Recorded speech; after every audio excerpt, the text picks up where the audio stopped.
Call to order the Board of Water and Sewer Commissioners meeting of, what is this, May 9th? Wow. Yes. May 9th. I'd like to ask everyone to please rise.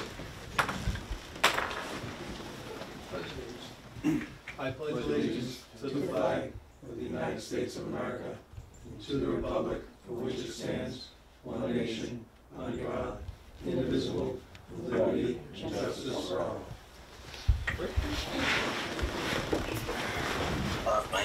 So welcome everyone here tonight. Thank you very much, people that have zoomed in, dialed in. We're going to start things off with minutes. Okay. All right. We'll move right along to. Are we going to do the? We'll just go right down. Yeah, we had to rearrange a few of these just for time. So we'll do the water and sewer demand notice discussion Yes. with treasurer, tax collector, Paula Linares. Did I say that right? Paula, can you hear us? Paula? Yes, I can hear you. Very Can you good. hear me all right? Hi, Paula. Yeah, hi, Paula. Hello. Welcome. Thank you. All right, you want me to start with this, or you want to run with it, Paula? Whatever you like is fine. All right, let me start off real quick, and please correct me if I say anything incorrect. Sure. All right, so at the last meeting, we only had two commissioners. You were unable to attend. We began talking about the water and sewer account.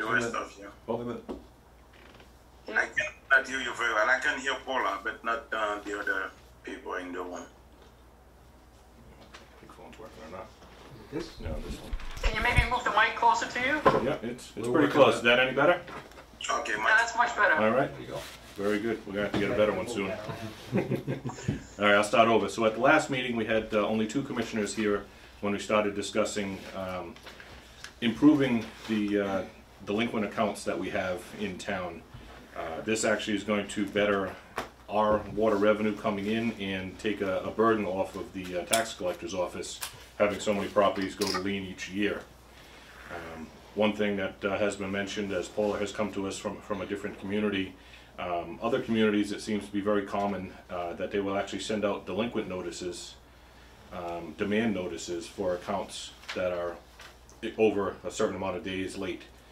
Norton hasn't done that for as long as I've been here. I don't know if they ever have. So the benefits to doing this would be that we'd have an extra notice that would go out to the people who are delinquent, more than likely in a brightly colored envelope, so it obviously prompts your attention when you're grabbing the mail, or if you see the mail sitting on your desk somewhere or something that just kind of looks out of sorts. Hopefully that simple amount of effort is going to prompt people to recognizing that they are possibly going into a delinquent status, which would mean they would go into a lien status as well. Other communities base their demand fees off of what their current tax office demand fee is. If you have a late fee on taxes, $15. If I believe from what I've read and from what we've spoken with Paula and the town manager, that fee can be anywhere from $15 up to $30 based on Mass General Law, set in place by the water and sewer commissioners.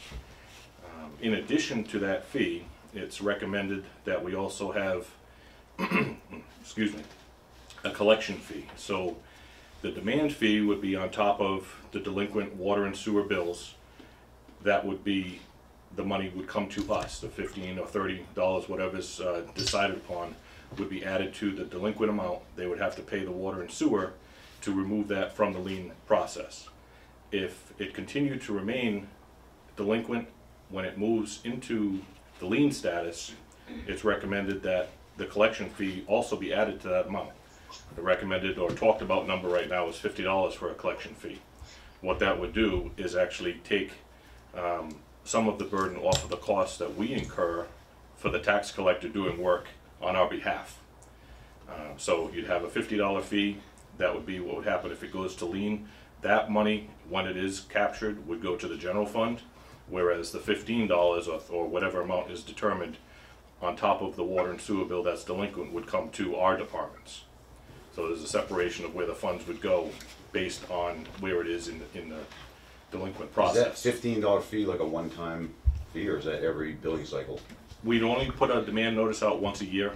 Okay. We're trying to clean up the fiscal year numbers, which we have still yet to determine, be speaking with hopefully Paula pretty soon, if our billing schedule is going to have any effect on that. So there's still a few moving pieces that need to be worked out, but basically this is the legwork to start the process. Have the board either agree or deny to add demand fees to what we have currently in structure. You know, some type of monetary fee. It's just once a year. Mhm. Once a year, $15 once a year, oh, if that's the number we decide. Whatever number is decided Okay. upon would be to basically remind these people that their bills are delinquent and failure to pay is going to make them go to lien. If it continues and goes to lien, then that money would be collected by It the would tax. go to lien after the year, the end of the fiscal year, is that Correct. right? Depending on the billing cycle. I think we'd see this going out sometime in August. That was kind of the first time that it was talked about.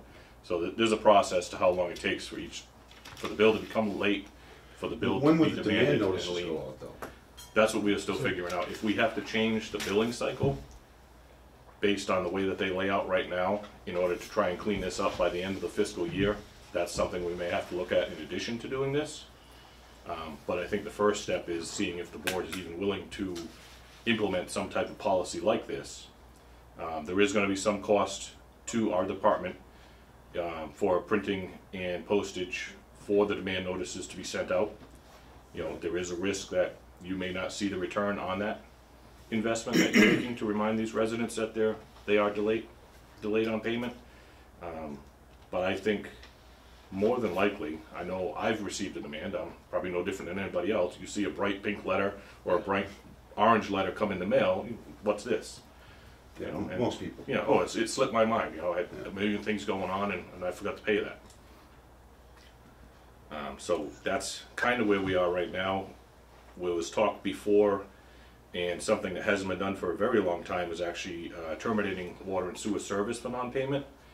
We do have the option of doing that. We do have it in our rules and regulations, but there's a heavily governed time frame of when you can and can't do that, and a lot of it depends on who lives in the dwelling.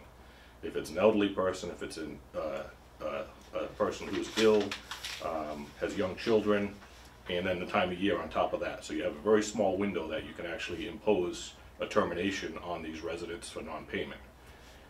But that's still not out of the question. It just becomes much more difficult. We'd like to head it off before it gets to that point, and possibly just remind some of these people that, you know, their bills are going to lien or going to eventually get to lien, because there is a misconception out there that we've heard from a few people who choose not to pay their bill, not that they can't, but they choose not to, and the banks are actually paying it, so the property doesn't become liened. And that's not what the bank wants to do, and it's not what they're there for. So we had Paula come Why up are they tonight. doing it? It's Why are the banks cheaper doing it? than paying the bill, and the bank doesn't want it to go to lien because they don't want to deal with the possibility of having to hassle with that. So people are taking advantage of the banks. Yes.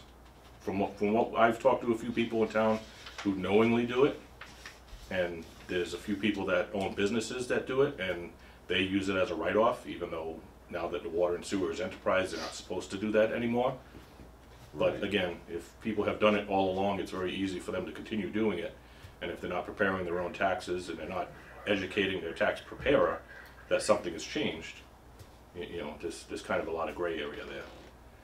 Well, technically what they're doing, it sounds like, is they're taking like a small little home equity loan out to pay their water bill, right? It's coming out of their mortgage and the bank's paying their It bill. gets added to the mortgage, and they may see their rates go up slightly, but I'm sure it's not as impactful as it would be on their wallet to pay a past due bill in its full amount at that time. So it is definitely Right, taking and advantage when of the bank does that, they in turn pay the bill. Yes. It does get paid.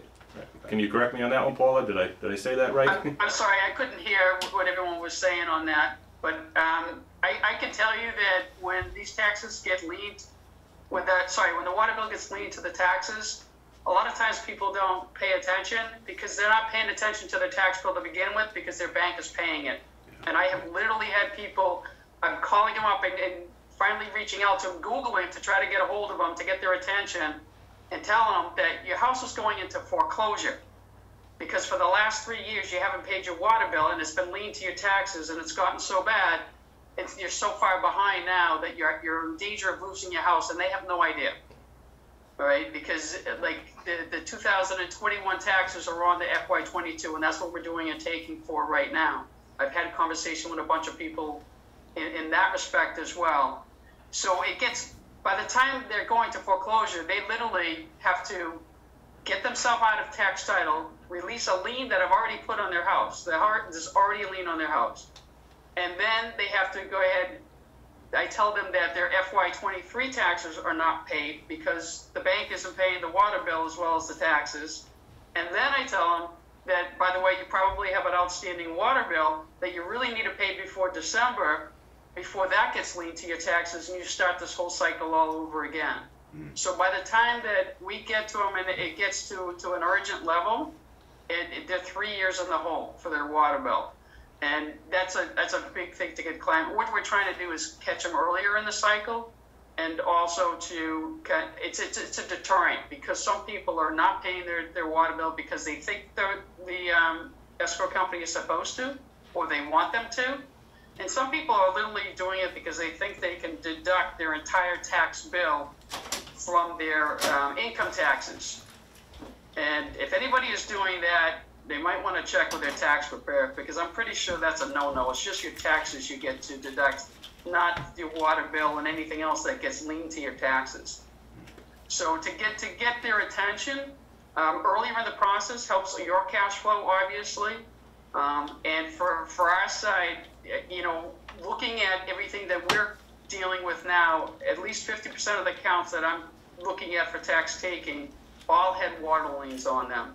And like I said, some of them are just strictly water bills. Wow. So they're not, and they don't even know sometimes when I talk to these folks. So we're looking to get their attention earlier in the process, which is going to get you your cash so that you can do your operations earlier in the process and collect more of the water, which is what you guys do. We just collect the delinquent ones. There just seems to be an awful lot of them from our end. So we're looking to find ways to make the collections sooner, to get the collections sooner. So we really need to communicate. I mean, we've got to create a program that's going to communicate better with the public, so they do know. And then Yeah, set I the can't really hear, parameters. sorry. You have to Can talk we up. move the mic, please, because I can't really hear. If that mic's even working.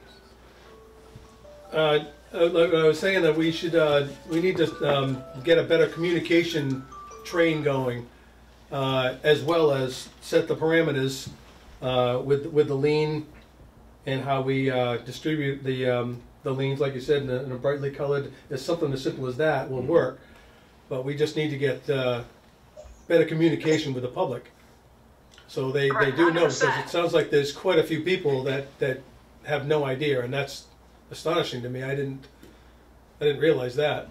Right. There were so many people that didn't realize that you actually had to pay your bill that doesn't come out of your escrow or that. Right. There are a few companies that do that, but too many don't.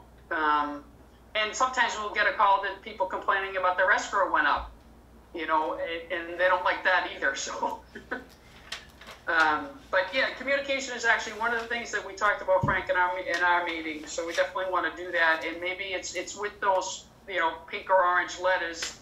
Maybe it's a little notice inside there, just for your information. You know, your escrow company typically doesn't want to pay these bills, and if you want to deduct it off your taxes, talk to your tax preparer, because we're not going to give advice, but there's that out there as well. And let them know about the fees, because we don't want, I mean, that's not the way. This is a collection effort. It's not a convenience to have them collect through the real estate taxes. So we do not have anything in place right now for fees. Correct. So There's no demand fees in place right now. And demand fees will encompass that once a year fee, like we talked about, and the collection fee, correct? Right, it's two stages. We have the demand fee, whatever is set in place, that would be attached to the delinquent water and sewer bill. That money hopefully would be paid to us once they're alerted of their delinquent amount. Then if it does go to lien, that's where the $50 collection fee, the recommended amount, that would go and cover the lien process, or help cover the process of the lien, so that money would go to general fund, so there's two separate, amounts. But, I definitely think it's a step in the right direction. I have 2 questions. Sure. How many invoices do we send out a year, and how many people are we talking who are delinquent or in a lien stage, approximately?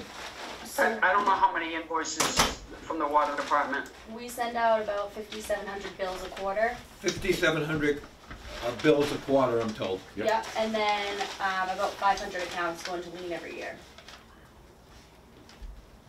Thank you. So do we have to make a motion?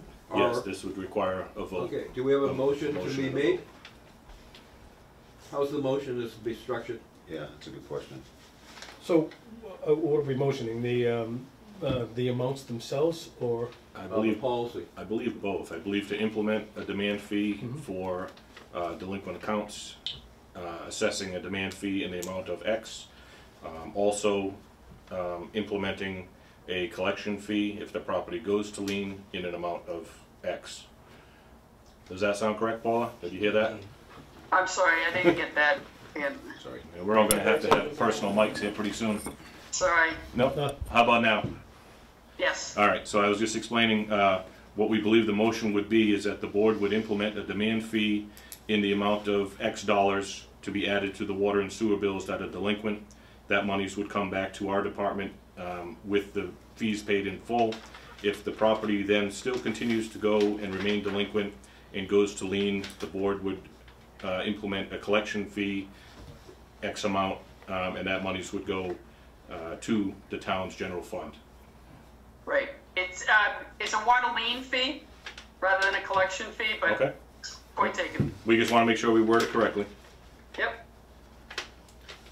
So I will make both of those motions. Before you do, I have a quick question though. Okay. It seems like it goes to lien at the end of the fiscal year. So someone who goes delinquent in the first quarter of the fiscal year goes delinquent longer than someone who goes delinquent in the fourth quarter, correct? No. Should- The lien happens in December. It goes with the actual tax bills. Should the motion for the demand notice take that into account and have either a date when it gets sent out attached to it, or should it be some kind of floating demand notice where if they're 1 quarter late, they get it regardless of where they fall in that year? Does it make any sense? Typically, you consider it a whole year's bill, and you kind of do installments. At least that's the way the concept is in the real estate taxes. So it's after the fourth quarter that you go ahead and issue a demand and give people another chance to pay before it gets liened. You can always send out a reminder without a fee if you want. That's as well. confusing though, because that means someone could go into lien before they get a demand notice. No, because the lien, your fourth quarter bill, I think is due the end of July. Is that right? Yes. Correct. Yes. So that the demands would be, like Frank said, in August. And then, so they would get the demand fee at that point. Okay, if I stop paying my water bill in the first quarter and I just don't pay it at all, when do I get my demand notice? August.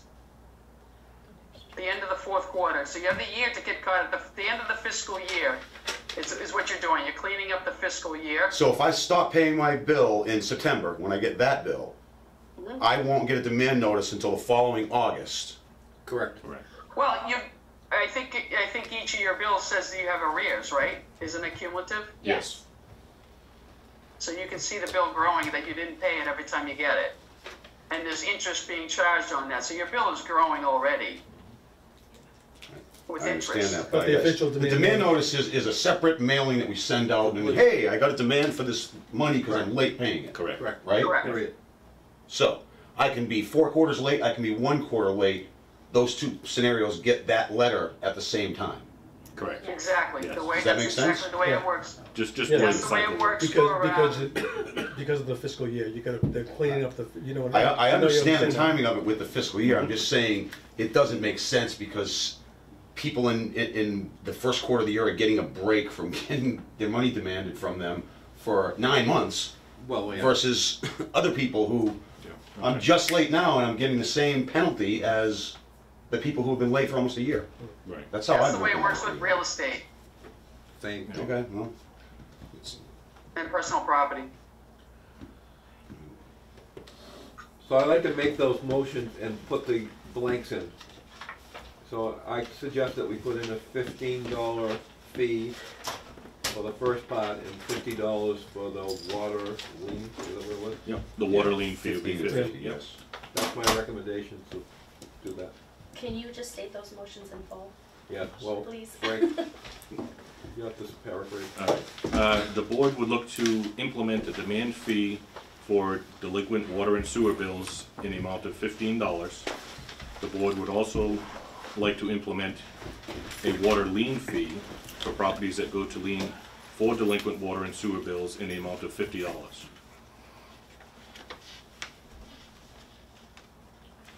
I would like to move that as a motion. So, I get to get the second and first. All right, okay, well, you'll move it, I guess, it's over there. Okay, I'll second it then. Okay? All in favor? Aye. Aye. Aye. Thank you, Paula. Thank you. That was approved, Thank you. Paula. All right, take care. Okay. Thank you, have a good Thank you, night. appreciate your help. You too. Yep.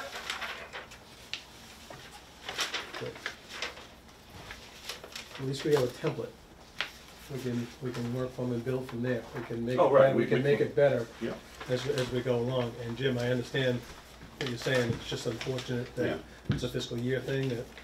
and Those I- are the rules, those are the I'm with- rules. I'm It with just you. doesn't It's- make sense to me, Yeah, you know? but in the real estate world, that, from what she says, that's the same, it's the same way. Okay, thanks.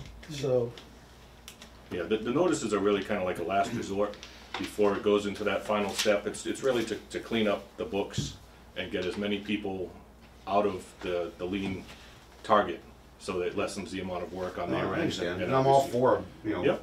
not letting things fester and trying to get Yeah. things paid for in a timely manner, for you sure. want me to put on, go to this one? Which one do you want me to go by? No, we'll go with the updated one there, the revised one. All right, Yep, very good. please. Okay. Moving on to 411 Old Colony Road. We have people here from Old Colony Road. 411, no? Is anyone out there from 411 Old Colony Road? All right, I'll run with this one then. So we had a dispute that was sent in to us. 411 Old Colony Road is the site of the old Fisherman's 3 restaurant. A while back, the water had been turned off. They were doing some work inside, had modified some of the plumbing. The person that was either living there or doing the work there requested to have the new water meter put back in and the water turned on. Our guys went, turned it on at the street, left it off before the meter so they could continue doing the work inside the building. At some point in time during the winter, they vacated the property, did not turn the water off or drain the lines down, so it froze. The December through March water bill was extremely high because obviously it ran for some time, exited the back of the building. We got a call from people that were there checking on the property. We went back, turned the water back off. So they've written a letter asking if that bill could be waived in full based on the unfortunate event that happened, and obviously it created damages to the property. We explained that we would definitely put that before the board, but you know, past precedent had shown that failure to keep the meter and the pipes from freezing, you know, is not an option for a waiver, but it is still completely a board decision. So how long did this run for? They requested the meter and the water to be turned on, correct? Yes, the people that were doing the work there had us come back out, turn the water on. They said we left it off at the angle meter valve inside the building so they could finish their work. At some point in that time frame, you know, they left the property and either the heat went out or something had happened. But So the water had been turned off, and then we turned it on for that work? the water was turned off based on a break that had happened earlier in the year. They did some modifications. We put a new angle meter setup in there, installed a new meter, and turned it back on so they could finish the plumbing. So I'm not sure if you're familiar with the area, but the Fisherman's 3 had a building beside it, which was the liquor store. So they acquired that building. They started taking walls down, and part of that they had to redo the plumbing and heating. so that's why the building was on and off multiple different times. It appears they failed to finish the remodel in there, for whatever reason, but, never turned the water back off. So, water went through the meter again at this location, similar to our 21 Juniper Road that we had dealt with before, and, There's no sewer there, there is no sewer there. so that's all water usage. Mhm. Well, not really much we can do, because This is one of the 5 meters he's referencing in this, right? Correct. There's multiple buildings on that property. Right. And no issues with the other meters, just this one. That is correct.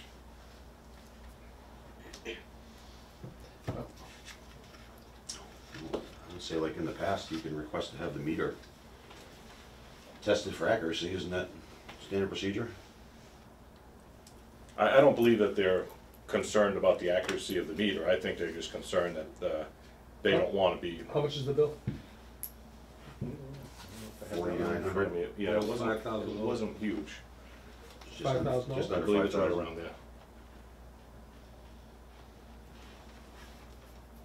I mean, it's the only way they can dispute it, if they don't, if the meter wasn't accurate, and that's the only way we could really, We've been setting precedents of anything. not arbitrarily abating bills just because they're too high. Mhm.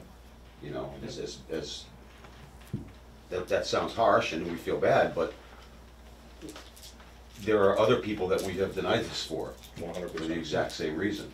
And as soon as we go the other way, then if there was sewer on the Changes. property, I think we could be able to, help with an abatement with sewer, because. we definitely could. sewer- But in that situation, it wouldn't be This- 4,900, it'd be 8,000 or This 9,000. is all, this is, yeah, this So is all it's metered still water. gonna be, but Right, this is all 100% metered water, went through the meter, unfortunately flooded the building, went out back, was unnoticed. But to the best of our knowledge, accurately recorded. You know, again, knock on wood, 25 years, never had a meter come back with a failed report. Again, that's all we can really offer right now is Mhm. if it's accurate, and if there's any kind of difference, we'll work with them with the difference. Okay. And, but other than that, So what's the proper motion, if any? yeah, that's what I'm wondering if there even is a motion here. Well, I mean, basically, we can offer, if they're willing to accept having the meter sent out and have it tested to verify accuracy, based on the determination of accuracy. If for some reason it shows that it's inaccurate, we could Yeah, we can, come before the board again, ask for, an adjustment of the bill based on how inaccurate it was. If the meter shows that it's true, I guess the bill would stand. could they go on a payment plan? They They offering are that? eligible for we a definitely payment. offer Okay. payments, we've done that Yeah. before too. I So- think we've done that before. So Frank, is this something you can just, do we take a, what are we supposed to do? Are we denying this with a vote? Typically, it's a board decision approving it, to deny Deny or or approve. deny based on testing, just to show that it was before the board, it's in the minutes. We're giving them options. If they feel the meter is faulty, we can take it out, have it tested, and verify accuracy. Yeah. It proves two things. It proves that the water went through the meter, and it proves that the meter itself is accurate. But then they have to pay for that testing, assuming it's If accurate, it's, right? yeah, if it's accurate, there's a parameter. Yeah, I think that and offering them payments are probably the best we could do for them, for this, right? Yep. If we were to offer them payments, how long would we spread that out for? You know? That typically hasn't been something that was discussed with the board in the past. We see people, a couple $100 a month, $500 whenever they got the money. The problem is that the interest still continues to accrue because it's a late due amount. That's generated by the computer system. It's not something that we input, but it changes daily.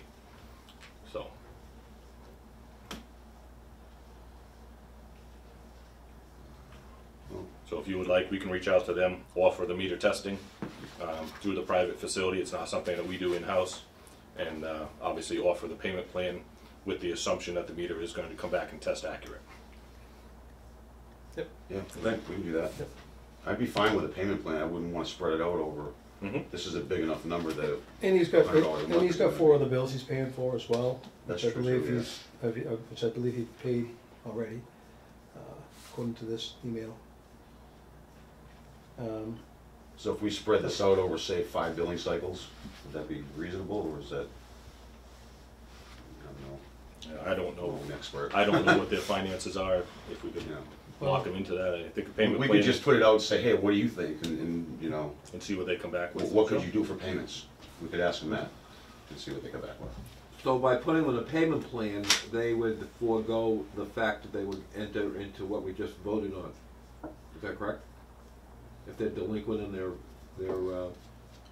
so have to be the kind of like the exception of the rule we just. I would think if they're in an active, agreed upon Well, payment I'm plan, just saying then that, they wouldn't be I'm just subject saying to that this. we- And once they're delinquent, and they'll be put into that, If they're delinquent on the payment plan. right, they'll go right into what we just Yeah. voted on. That makes sense, I think. Just unfortunate. So we make a motion to that fact, or what do we do? I would say make a motion that we're gonna follow that procedure for this location, and then we'll follow up with it, and we can update you as, if that meter does go out and get tested verify the accuracy of it. Okay. I'll go ahead and do that. I would like to make a motion to offer for 411 Old Colony Road, their meter to be tested and have the accuracy checked, and to see if they would be willing to enter into a payment plan for this bill. A second.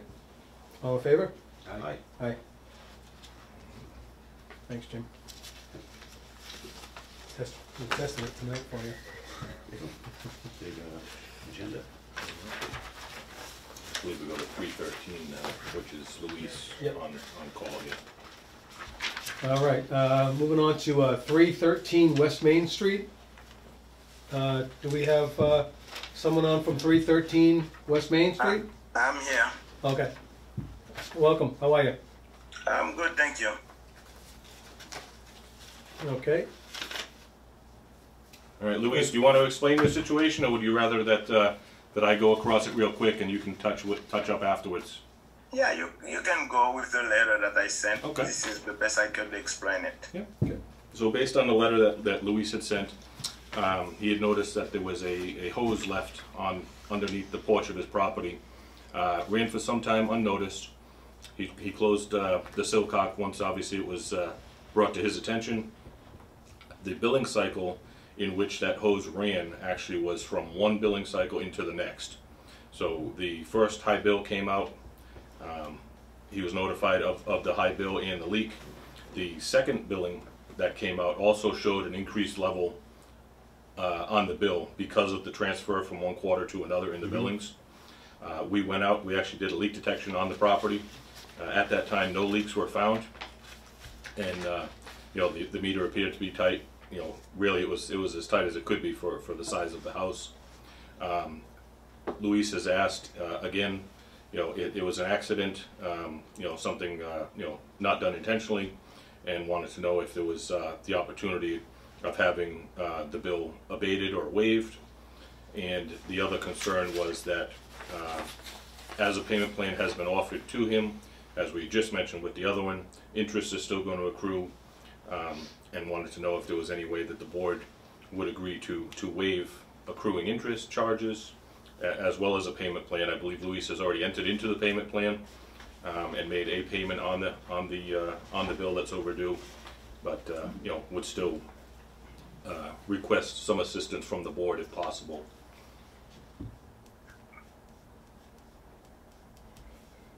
Okay, so he's looking for a waiver of the interest? Is that The correct? bill or the interest or a portion of it, some type of assistance. Well, the bill, I don't think we can do much about the bill because such as the one we just Pretty spoke much about. identical to what we just. Yeah. It's an unfortunate situation in both of them. And now, is there sewer involved in this There- bill no- at all? no sewer. So this is Yep. all water? Correct. I mean, we'd have to approach this like we approached the others in the past as well as the one we just spoke about. But the interest, have we in the past waived interest before? I don't recall any specific I don't recall anyone time that it's asking. been waived. and I'm not sure, Brooke might be able to step in and speak on this, how difficult it would be to remove the interest or not. That's something that's generated by the computer system, it's not generated by us here in the office. Yeah, it's not hard, it's just, we would need a vote from the board. Well, if we were gonna do that, we would have to do that across the board for everybody, Yeah. right? Mhm.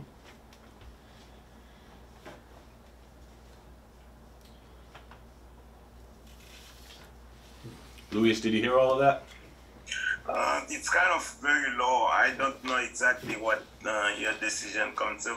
No, we didn't have a decision yet. We were talking about the letter, explaining what had happened with the hose that was running, where the bill went Yes. from one quarter to the next. Yes, I heard that. Yeah, we Yes. explained that the board, that you were requesting, obviously, a reduction in the bill, possibly also waiver of interest while you're entering into the payment plan, and that's what they're discussing now. Okay. Would it be possible to reduce the bill a little bit for me? We unfortunately not in a position to do that because we've done this numerous times in the past, and if there was sewer involved where the water didn't go into the sewer, so we could abate that, which we have done in the past. But when water is passed through the meter, it's got to be accounted for. And if it's accounted for, it's got to be paid for. That's the problem. That's what brings us to this point. So it's just a Not matter even a of. small question. This is almost $6,000. Actually, whatever it could do, that could really be very helpful to me. Definitely sympathize with that. That's a lot of money, but I don't think I wanna get into abating the interest, just because, like I said, we'd have to do it across the board to everybody. I certainly would be willing to offer him payments as well. Which You know, which I believe Yeah. he's on. we did offer that to Luis. He's already entered and made a He's made a payment, if payment on not it. two, Okay. already. But that's as far as we could take it without going before the board. So he's not on a payment plan, he just He has made a has made payment, some correct. payments towards it.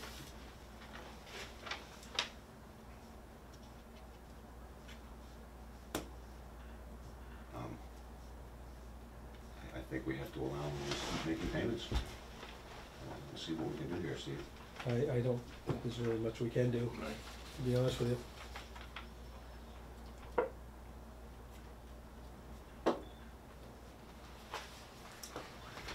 Yeah. Just like the last, we'll need a motion on what actions we're going to take and Okay. allow, just so we can have it for record, please. Right. Luis, if I can ask, what are the payments you have been making? What's a comfortable payment for you? The payment would be, that will go based on my budget. But what I'm looking for really, it's a reduction of the bill, the entire bill. But the payment I can go and try to make it, because I know it's being increased already by what's that interest. So it is in my interest to bring it down as much as I can, as soon as I can. I'm just wondering if we should motion a hard number of a payment at all. We didn't really on the last one, so I guess. I'm not sure if yeah. we I should. don't think we want I to do don't we that. think that's, didn't- we didn't yeah, I'm last gonna one. delve into that. But I know I understand what you're trying to do, but we should just make a motion for our decision. You Make just a motion and vote, Make a motion to let him keep making payments on it, Yeah. the full bill. either confirm. The other option would be for people in a payment plan status, is if you chose to waive interest while they're actively making payments. If they fail to make payments, interest will Okay. start back up I'll again. ask Well, them that's kind of what I was getting But I at, mean, but it would have to be It would an have to be official across the board, number. yeah. It couldn't just be, send payments in at your leisure. But have and do have that. we done that before? Nope.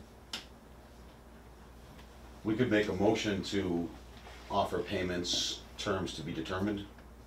I'm not sure. We want to not leave it That's loose pretty like correct. that. I'm not sure if, That'd be about the same, that'd be I'm leaving not it. comfortable I'm with just that. thinking, people are already in a hardship, they had an accident, an unfortunate happening, something that was out of either one of their control for the most part. It would give them the opportunity of putting that money towards the actual bill, not towards the the penalty of not paying it on time. It's just something to think about. It's, like I said, once you start it, it's gonna continue. Yeah. I mean, it will help all people going forward. I Mhm. think I don't think it's a terrible thing, as long as they continue to be in the program, the payment program, or we can offer that once they're off of it.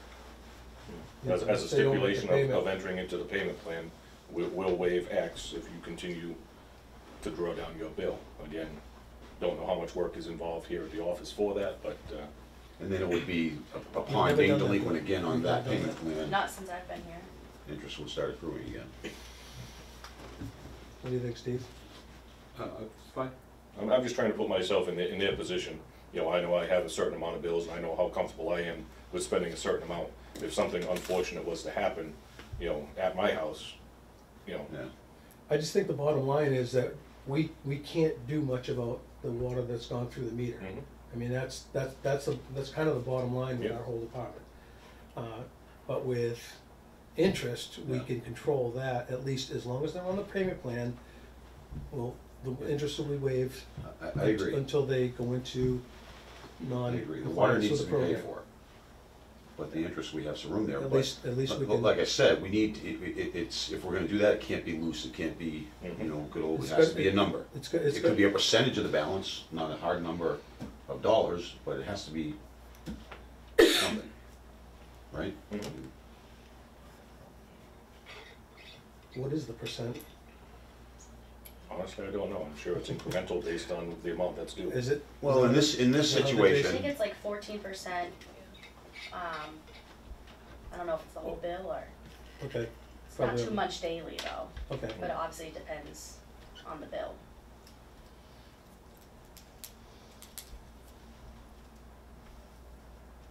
but whatever it is, that could just be, we could move to waive that, As long as they as long continue as to they be enter on into a payment a plan, number of payments.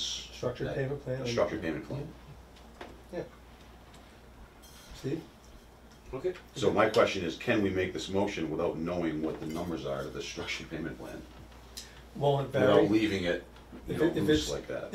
If it's based off of, the bill, whatever the bill is, would it, you know, how can you really come up with a structure, really? Well, that's what I'm saying, you could go off a percentage of the bill that you're referencing. In this case, Louise says, devastating bill of $5,000, normal is $135, so he's got a number here of $48.76 Right. from the spill. So let's say, okay, well, maybe that's the number, if you use that as a number.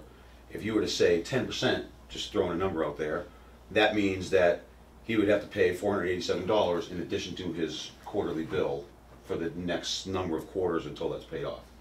10 quarters, I guess. Because he wouldn't be, we would be waiving the interest on accruing that. Now, I just picked that number up. No, I You know, maybe 5%, maybe 50, I don't know what you think is the best number, but, you know, so someone could have a spill that's much bigger than this or much lower. If there's a set percentage that you're gonna be charging for the actual water that's already been accrued, as long as the minimum payment exceeds that, interest amount, if it's 14%, that's a significant amount of the bill. So if, as long as they're meeting that or more, then they would be in compliance with your payment plans. But I don't know, if it's 14%, that's a little bit high. It is high. But that's what you would be making Right, if that- they didn't pay, so But this if we is- made a motion to, once they're in the payment plan, to no longer pay the interest on that amount, then that would go But- away and it wouldn't matter, right? Right, but you would know what the amount would be based on the billing system, would tell you what that is, and as long as that was great. Oh, I see what you're Your saying. payment, the I see what payments you're saying. received each, So we could make a motion that the minimum payment be what the interest would be for that amount. I think you might need to look at the numbers a little bit and make sure that's not an excessive amount, but if it's 14% of 5,000, that's an awful lot for 1 month. Yeah, that'd be, you know, $700-800. But you historically have been making that amount, so that is covering your loss of revenue.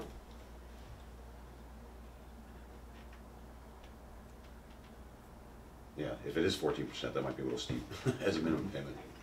But I don't know if that's across a 3-month period of time, or if it's, I mean, my bill is like, I don't know what it is, 0.05% or something per day or something like that, so a fraction, but then as it accrues across more than 10 days or a month or so, it gets pretty steep. Yeah. So it's a matter of us picking what we think the minimum percentage should be, which would change as they pay it, right? Or unless it goes off the initial number. That's what we do, we go off the initial number because it's essentially a loan. It's a zero interest loan. Yeah. If we did it that way. Does that sound right, Steve? Sure, we had better to establish a policy so we don't have to do this all the time. That's What, yeah. That's kind of what we're trying. Yeah. It'll clean things up a little bit. Does it have to be done at this meeting, or can you table it? I think it could be tabled to another meeting and then Just have determined time then. to- It'll You have know, time. the Deal numbers. it on the fly here, you I gotta think put that's the an excellent numbers idea. together. I mean, if we establish a policy, then it's just easy to implement the policy moving forward. But we gotta get the words right. Correct. And since we're a little confused about the numbers, I think it makes sense. But it also would still come down to a vote to allow someone to enter into that. Oh, sure. Oh, yes, Right. it's Yeah. not gonna be automatic, yeah. yeah. Yeah, each individual case will have to be looked at based on, you know, Yeah. What happened, If- why if- it happened. If someone's 100% and $100 in the rear, they can't, you know, do a payment for that, that's, it would make sense. So in regards to this case, we should table this and get back to them. I think, yeah, if you just table this, get back to Lewis so- and so we'll have- and we'll- come up with a new we'll- policy for that. Yep, we'll put a You policy know, and, then it'll be a no-brainer, then we could say, we can make a motion to allow them to enter into the department's, according to the policy. stuff. according to the payment plan policy or whatever it's called, or whatever. Louis, did you hear any of that? I hear the discussion, but not the final words. All right, so it looks like they're gonna table the decision until the next meeting. So they wanna look back and see what the actual interest percent is per bill. And they're gonna come up with a determination to implement a policy where if somebody enters into a payment plan, they would generate a minimum bill that's due on that payment plan, paying down that amount, and waiving the interest fee while you're entered in that payment plan. So they don't have an actual decision right now, but by the next meeting, once they set that date, we probably will have a policy in place, and we can get in touch with you and let you know what that's going to be. Okay. And I will continue to make my payment whatever I can, because I know interest is occurring. Very good. I appreciate that, sir. Thank you. Thank you very much. I appreciate your time. Have a good night. You See you too. later. Thank you. Bye-bye.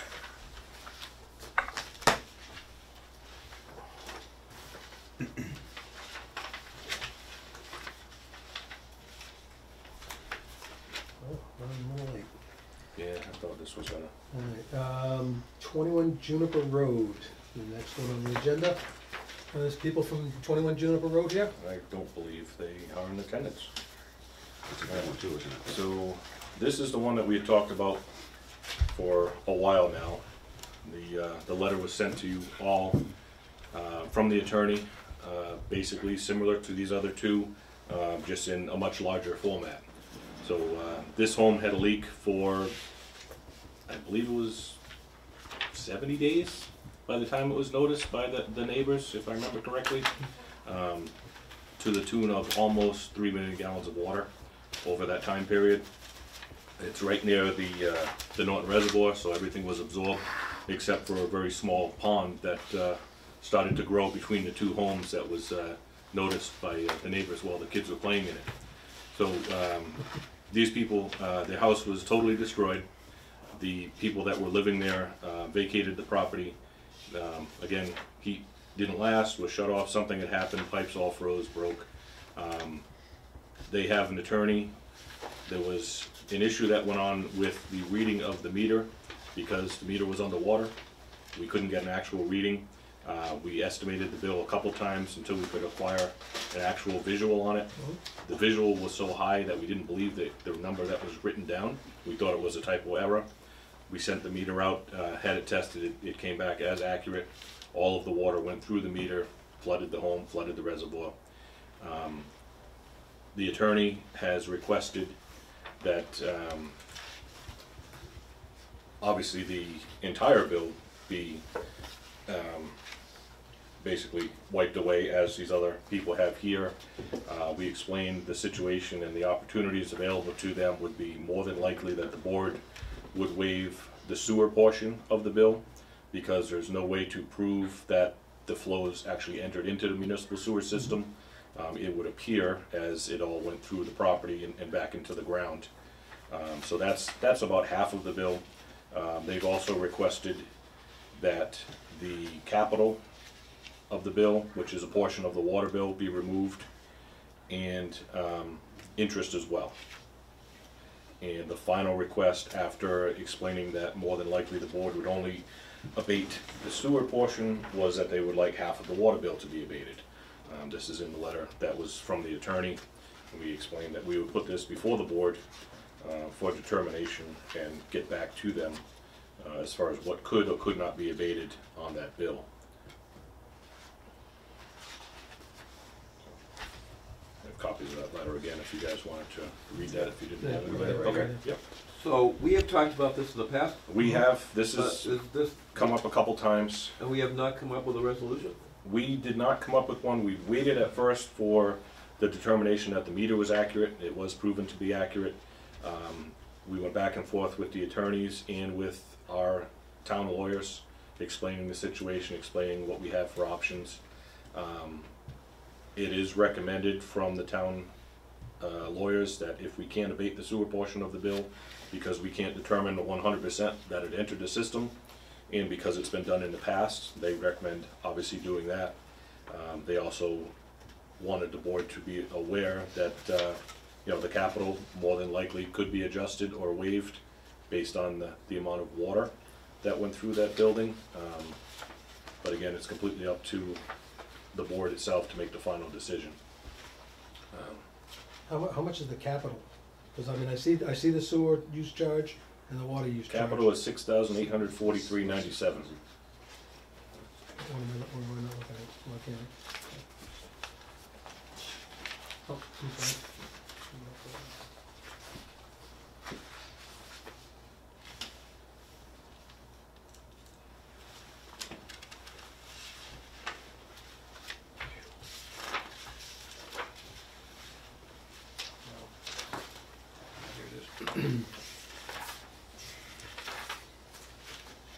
Well, I know the numbers are much, much bigger in this case, but it seems awfully familiar. Well, we could waive the sewer charge. Which is almost $27,000, 26.7. Yeah, But we've I mean, never ever waived the capital fee or anything on an invoice before, right?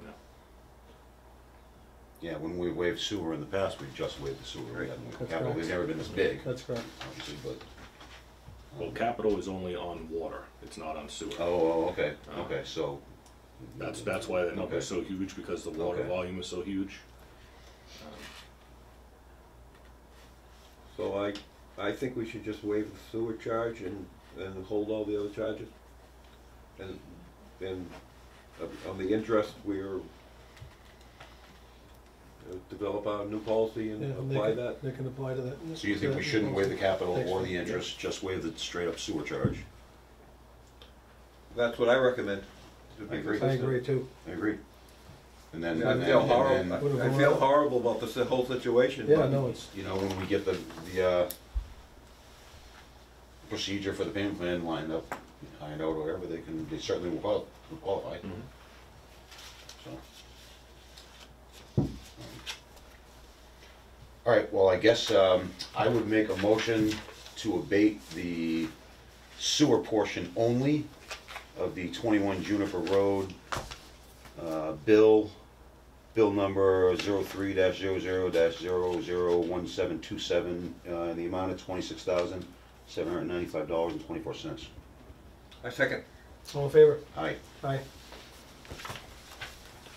You can take a break, you're attack.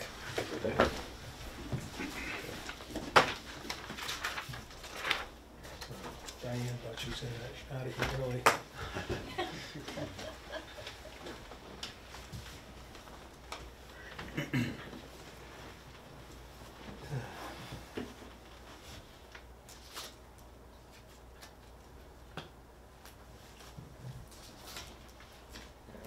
IT guy back, I have to get a new microphone. It didn't last very long. Is that new? It's not that old.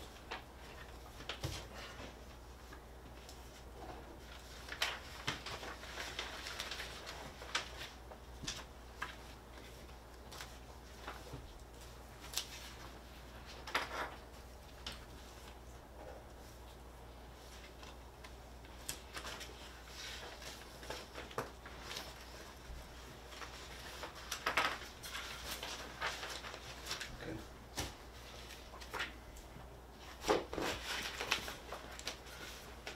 Some fun reading for you if you care to look at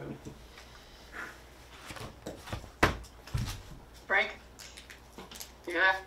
Yep, Paula, I can hear you. Hey, yeah, I just sent you a chat. It occurred to me, the effective date wasn't mentioned, and I don't know if that's assumed or if that's something you wanted to vote on, so I just thought I'd jump back on and ask that question. Get the, what? The effective date of demands. We're gonna implement that policy now, or are we gonna wait till the next fiscal year? Oh, I thought we left that to be determined. Oh, we should probably do it now. I'd rather do it as soon as possible. Get it in place, Get it in right? place. Yeah. Okay. Just as soon as possible. So this would be a motion to initiate demand notices on, what's the date we agreed on?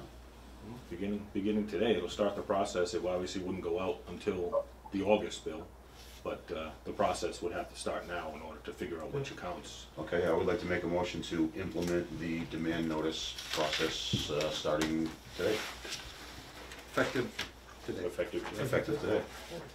Second? Okay, can I, Go ahead, Paula. Get All right. thank you. I think she said goodnight. Thank you, Paula. Oh, thank Thank you, you. Paula, I'm sorry. Thank you very much. Take care. We need to re-vote on this? You didn't finish it. Yeah, so I second the motion. All in favor? Aye. Aye. Okay, very good. Thank you, Steve. All right. All right. Diane, how you say her last name? Don't mess it up. Diane McGilligan. Make it all It's good to see you. Good to Good to see see you you. too. I missed this. You wanna come front and center? We can make room. Sure.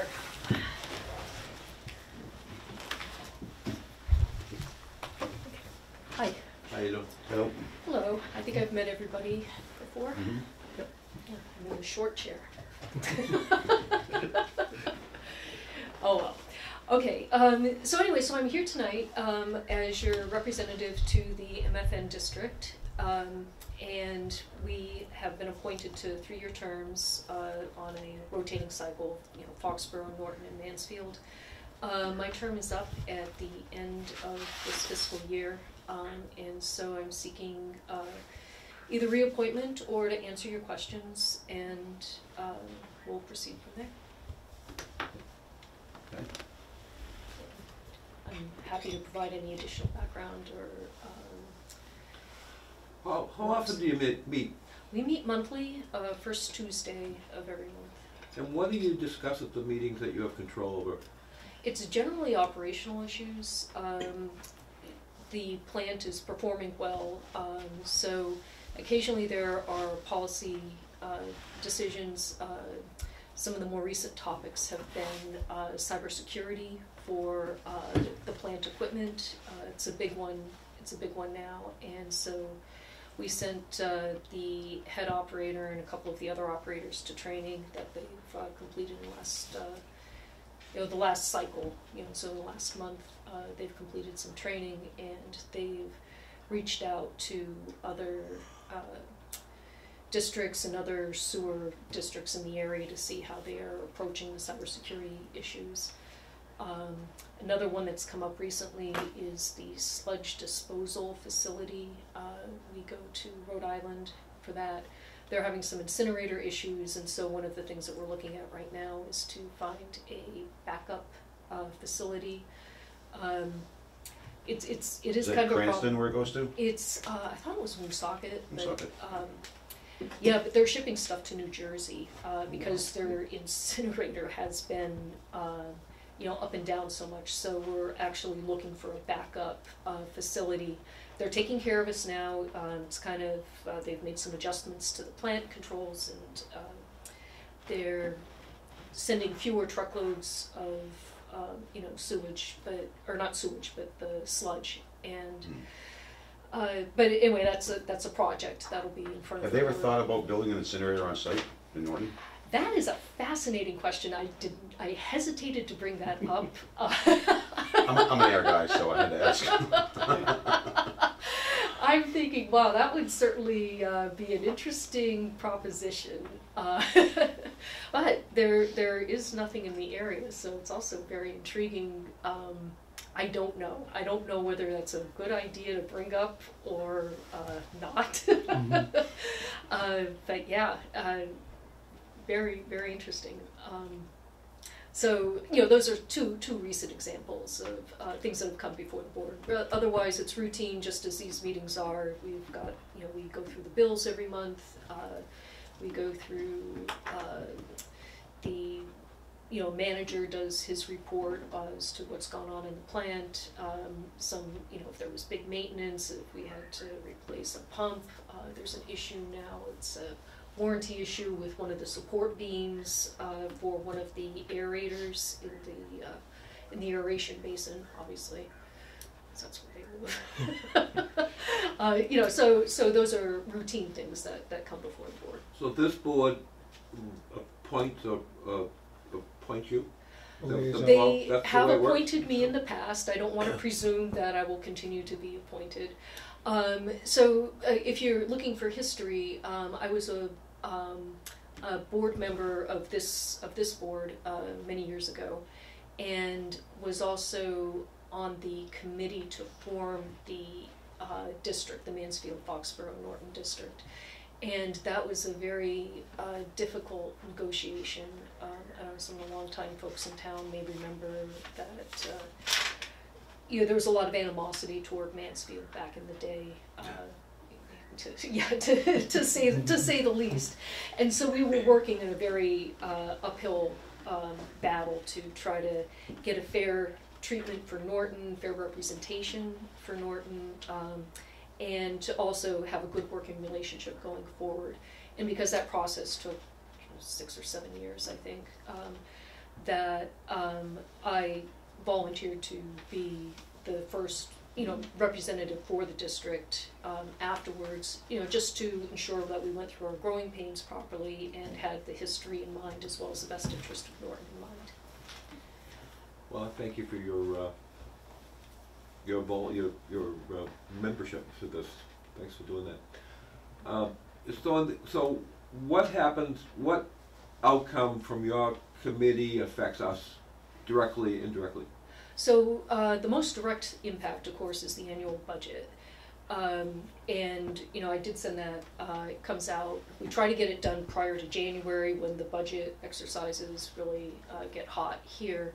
And so I forward off the budget along with anything highlighting any big changes from the previous year, any issues. So that's the main thing that affects Norton, this board anyway. And then also any changes in regulations, anything looming that might be that would affect your capital planning, for example. So changes sewer use regulations or anything like that would go through you also, and that of course would directly affect us. Right, and they wouldn't be implemented without getting input from the member towns. So paying their fee is part of our budget? Yes. Yes. And even though it's part of our budget, we really have no control over it, in essence. Yes. Okay. I mean, I understand, don't get me wrong, I understand that, I mean, we're under an obligation to do it, and we have to do it. In reality, there's really no Well, there's option. limited control. I mean, if there's something, say if the plant wants to hire 5 more people and Norton is coming through like a really tough year, I can bring those concerns back to the board. Actually, this is kind of a tight year for us. The district finally got a little bit of a surplus, which was really great. Now we're actually eating into it because the costs of chemicals and just all the inflationary pressures, which I'm sure you guys see as well, are kind of eating into, you know, our targets for being able to add to reserves and so forth. So we're actually drawing those down this year, trying to give us like kind of a 3% type increase annually as opposed to a larger bump. Okay, thank you. Okay, welcome. What are the PFAS impacts so far? Oh, fabulous question. You know, and that is a really hot topic these days. For sure. So right now there aren't any, and just as I said, because it's not that there aren't any, it's that there are no capital plans in place to deal with it. From where I sit, the simplistic answer is there really isn't a technology to address it, and right now you can detect PFAS, but to actually treat it from wastewater is not really a mature solution yet. Okay. Frank warned me that you guys were really, it's a really interesting topic. Well, groundwater, I know, yes, because we're doing it's it. a big deal with groundwater. But yes. wastewater, I don't know. I haven't talked to Chris, so I wouldn't, you know. So, what's interesting about it is that I think the EPA is looking to target producers like industrial wastewater pretreatment plants to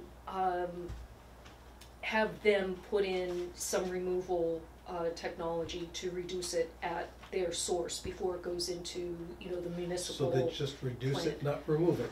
Reduce it. Well, we're removing everything is reduced, right? You can never get down to, you know what I mean? There's no absolutes. No, I know. Right? It's frustrating being in the water field and that we're really biting the bullet for this. Remove.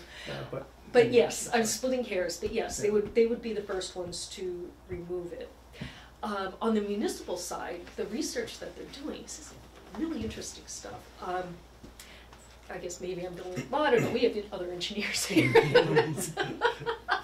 That the process of treating wastewater, when you measure the before and like the influent versus the treated effluent, the detectable PFAS actually rises.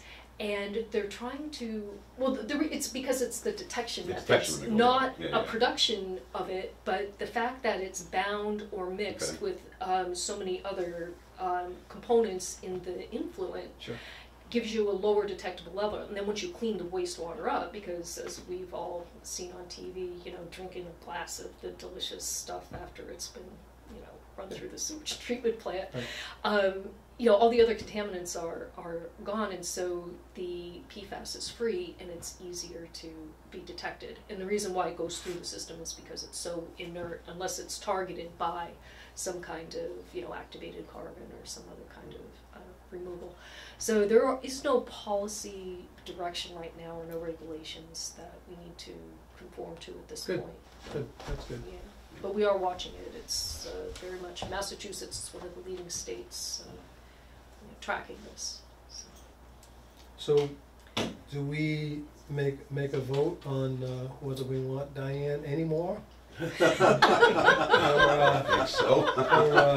we want to continue her excellent service? I would say don't fix it if it's not broken. I agree, so. I'll go ahead and make a motion to reappoint Diane McGilligot to the MFN board as Norton's representative for another term. I second. All in favor? Aye. Aye. Thank you. Welcome back. Thank you so much. Yeah, this one is it was printed on bigger paper, so I couldn't copy it. But it gives you, this one's on plants and, Read your water meter. But these come in water bills. I get bills from a couple of different towns, and I see how other towns do their things. And these little brochures, I'm sure they come to some kind of like a canned company. You know, it's like a little subscription for press releases or something like that. Yeah, half of them are water and like half of them are These are all different. Yeah, they're all different. Oh, they're all different, yeah. Which one did you get? You got the small one. I got the meter one. I'm thinking this is like. You get cherry. But I mean, I know personally, like I've got a couple of rental properties and I've run into the flushable wipes or not flushable so you- situation. These come in, They come with the bills. Water conservation. Yeah, the Waltham bills. And, you know, once a quarter you get one, and they repeat them like once a year or so. They go through the cycle. So they get just one of them. Usually just A one. random one. Yes, a random one. They also do them in Spanish now. I didn't bring any of those because, you know, but I think that there's like probably a subscription service of some sort, like a little press release. It's just something for, you know, public relations, about public communications. You know, like when I went in, when I first joined today, there was discussion about people were kind of missing your water bill goes to tax lien statement on the water bills. And so this is just something else to make people take a look at their bills. I like this a lot. Yeah, that one was on big paper, so I had to copy it in multiple things. So, Excellent. yeah, they don't tell us where they print them up. Yeah, I know, they usually have a little blurb on the back that says. Usually a little blurb, yeah, right, you know, copyright so-and-so. But anyway, so I just wanted to bring that as a little suggestion. And then also, anytime you guys want me to come to a meeting, I mean, that's what I'm for. If you, things that, like I said, have been pretty quiet on the sewer front for the last couple of years. Things have been going really well. But if there is anything interesting that, in either direction, I love this stuff. You know. Oh, we definitely appreciate that. Thank you so much. Sure. All right. I'll let you go. Thank and you so much. Thank you. Have Welcome. a fabulous night. Welcome back. We'll Okay. talk to you soon. All right. Appreciate Take it. care. Thank Bye you bye. very much. Bye. All right, moving on to 0 Dean Street. We have people from here from 0. Oh, Yes, I'm the owner, and I brought an expert. you want to come up here and sit right in front I of think the it camera? would be better off a little bit. Okay. I Sure, don't speak very No well. problem, no problem. But I'd like to thank you all for your time and Thanks for coming. expertise, of which I have very little expertise, so that's why other people are talking for me. Good evening. For the record, Eric Dias, registered professional engineer with Strong Point Engineering, representing Mr. Reed for this project. This is 0 Dean Street, but we affectionately refer to it as Outpost Farm. We started this project 2 years ago at this point, probably, and we got as far as submitting for site plan review last year, in probably March of 2022, and then we kind of put the brakes on a little bit. As you can see here, this is just a layout sheet, very simple plan, 2 small cul-de-sacs coming in, 4-lot subdivision, easy peasy. What slowed us down, or one of the reasons this thing got put on hold from a water department perspective, is that when we were going through this process, we were informed that in order to make a connection to the water system, not only would we have to do a looped connection, meaning come in, connect to the water main in Dean Street, up the cul-de-sac, around this way and back down, which I don't think anybody took exception to. But we were also told that we were going to have to replace the water main in Dean Street all the way out to, I believe it's Hodges, West Hodges Street. The issue with that, as you can well imagine, is that it's not cheap. It is a long run, and there's an existing main in the street, so we initially said, well, then we're just not going to connect to water. We're going to go with wells. And we submitted to the town planning board with wells rather than a water system, and the planning board said, well, you have water available to you, we want you to connect. And it kind of pushed us into a stalemate, where the finances of running a new main all the way out to Hodges just don't work with the project, and frankly, it's a project killer. So I know Mr. Reed has been doing some talking with the folks in the water department behind the scenes, and they put us on tonight so we can kind of have a discussion about this, and that's why we're here. Okay. Does this happen to be the same set as what you have, so I can pass it to the board? This is what Chris- That was done by a prior engineer, but it's generally the same concept. It's not super Okay, so we different. won't use that then. Yeah. Okay, no, that's fine. I can see that. So originally, what was discussed, when it comes in as 0 Dean Street, there's no physical address attached to it. So looking at it, it appeared it was actually much closer to the Hodges area. So the problem out here is it's AC water main. Yeah. So putting a fairly large division in with 4 different lots, the concern was that we wouldn't have the water available for that property. So, as recommended in the past, a infrastructure upgrade would be performed extending to the furthest point of the developed property And then later on, it was determined the distance based on actually we went out and looked at the field where the cutouts are, and you can physically see. So it's much further down than originally thought. So now it gives us a unique situation. So Dean Street's a dead end, AC pipe, fairly old. Typically, we don't allow hot taps to be done on AC mains because we've had a very high failure rate in town based on the pressures that we run. So you run into a multitude of problems here. If at this location or this location here, in order to make the loop, if you had to cut a section of the AC pipe out, drop in a section of ductile iron with a mechanical T and valve assembly, each time you do those connections, you put the entire rest of that corner of town out of water while that's going on. You gotta shut the whole thing down. In order to shut the whole thing down.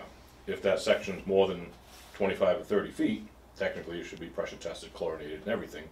You could get away with something smaller as a swab, as kind of like a repair. Right. But if you have to do the whole pressure test chlorination setup on both of these pieces here, now you're also That's looking out. at possible Those people are out. temporary Main. temporary water, which is another issue.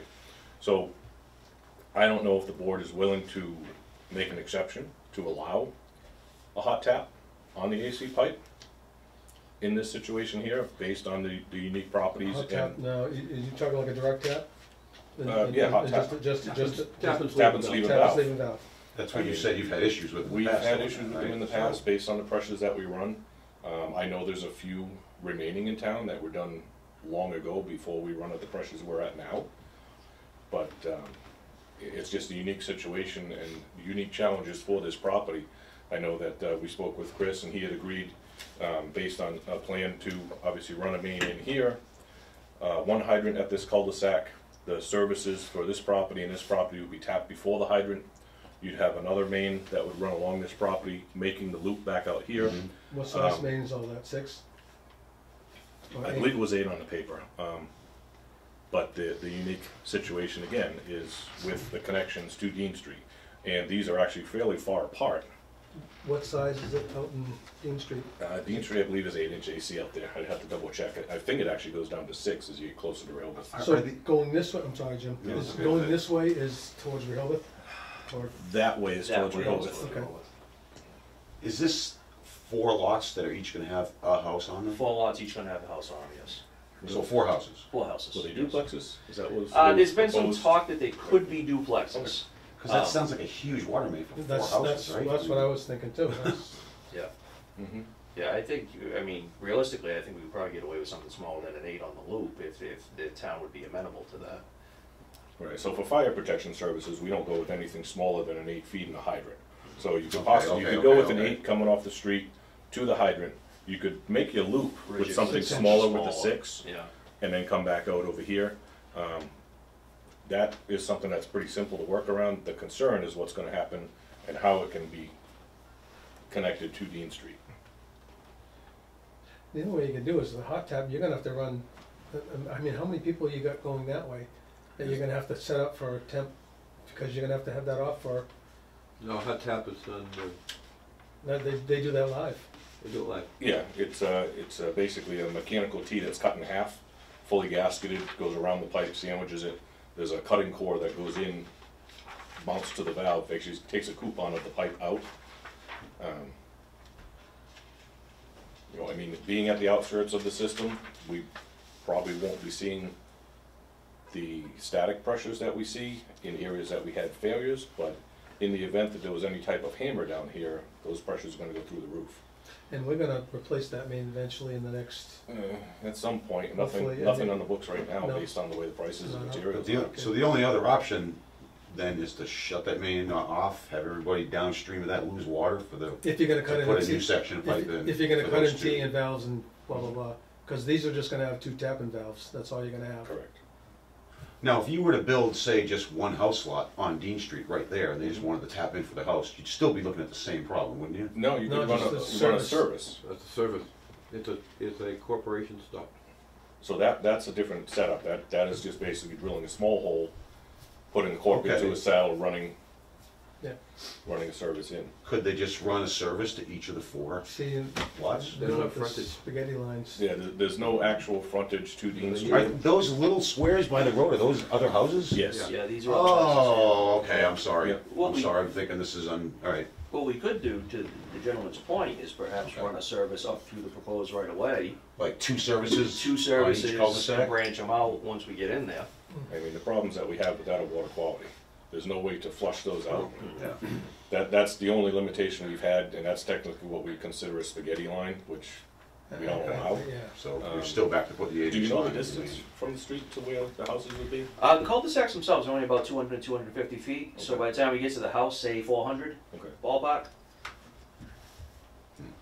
I don't have, well, this is my opinion, I don't have a problem with tap and sleeve valve, 2 tap and sleeve valves and connecting with a smaller 6-inch main. I think that'd be a great loop, keep the water much, and then we'll be ready for the, It'd be set up and ready to go. Set up It's ready just to go something that we if haven't we allowed ever- in the past. It's the yeah. only reason it's coming before you guys. You know, just because we've had failures, doesn't mean it's gonna happen here. But No, I want no, but just to it's- make sure that you're all aware that, you know, unfortunate events have happened in Right. town with the same setup.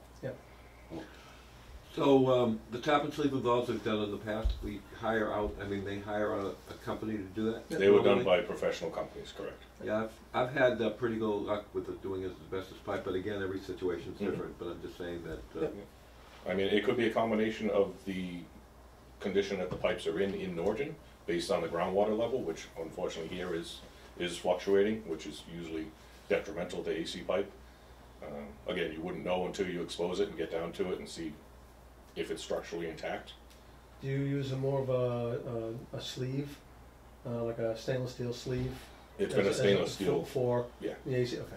Is that possible that you could, it's okay, yeah, we're gonna tap and sleeve this, and then you actually dig it up and realize at that point, ooh, we can't do this because of. Oh, it is the very condition of it? possible, yeah, we've run into. And at that point, you're before. back to replacing the main of the road, and you have to do that at that point.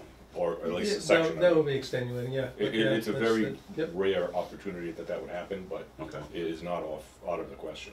so our water main in Dean Street ends in Rehoboth, At the Dead Rehoboth end? Town Line dead end, Town correct. line, and a dead end doesn't there's no water in Rehoboth? There is So no you're water saying- in Rehoboth. Yeah, I sort of knew that. That's right, all wills. So the reason for the interior loop, is that normal that we require that, or is that abnormal? That is normal, it's in the regulations. Okay. we try to loop everything, yeah. I think for Normally, fire it's- flows. we're looking at a subdivision Fire of 20 flows houses. and water quality. Yeah, usually for Yeah. something this small, it doesn't come into, How the big way are- it's set up. How big are those lots? They look Those are tremendous. huge. They're giant lots, they're bigger than they need to be because we have a lot of wetland. Each lot out here is, the smallest one is 2 acres and we go all the way up to like 5 1/4 acres. Holy smokes. Yeah, but we have a fair amount of wetland in the back here, so what's really driving the lot size is the usable upland area. Gotcha. Mhm.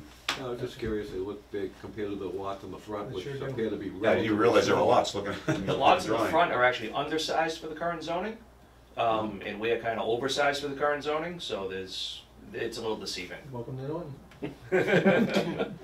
What is the long little sliver lot there? This here, Yeah. that is just gonna be deeded to the gentleman that lives in this house. Oh, that lucky guy. Okay. Yeah, lucky Look at guy, him. he wanted a little extra land, so he got the overflow. All right, well, any other questions, guys? No, I mean, it seems like as soon as you get off the tap and sleeve thing, you're looking at major problems no matter. It's I know. definitely, it's, yeah. That water it creates main's a big challenges. problem.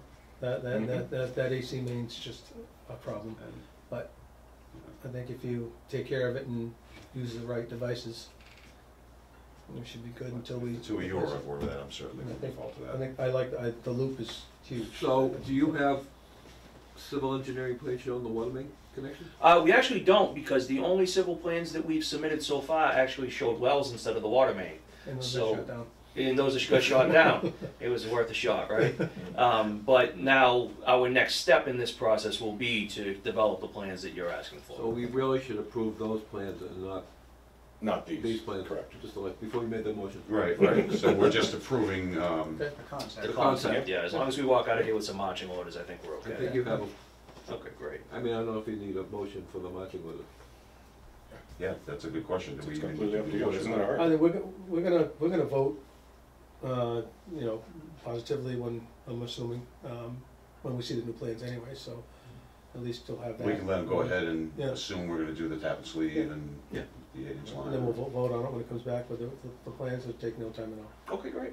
Yeah. I think that's fair. Excellent, Very good good. job. Well, thank you all for your time, we Good job. appreciate it. Thanks. Thanks. Appreciate it. Thank you again, everybody. Thank you very much. welcome. Thank you. Thanks, Sounds Chris. like it worked out in our favor. I'm not sure. I went out with my truck, but I Really can go grab smart. one if you like. Let me grab one and get one back to you.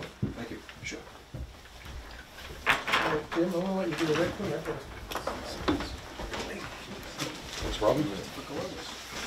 Yeah, well, The one time I did walk up there. thank you.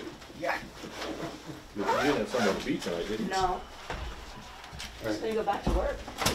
Yeah, me too. I didn't still Me yet. too. We are waiting for Steve to come back. or We are gonna have to wait for Steve. This is the one we touched on last time, and it was put off. Oh, yeah. Oh, We yeah. have some things to say about that. I think the solution, Well, this, you're talking has to do with the warrant article about, yeah, about the fees The fees, being waived. yeah, we definitely wanna wait and let Steve get in on that.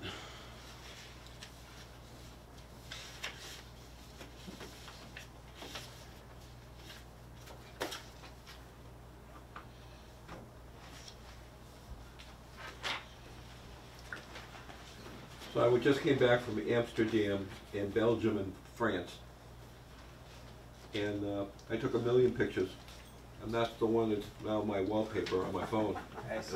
My wife's sitting in my Nice. wooden Nice shoes. shoes. So my highlight of my trip, if it's okay for the listening audience, the highlight of the trip is when we went to the factory where they make wooden shoes.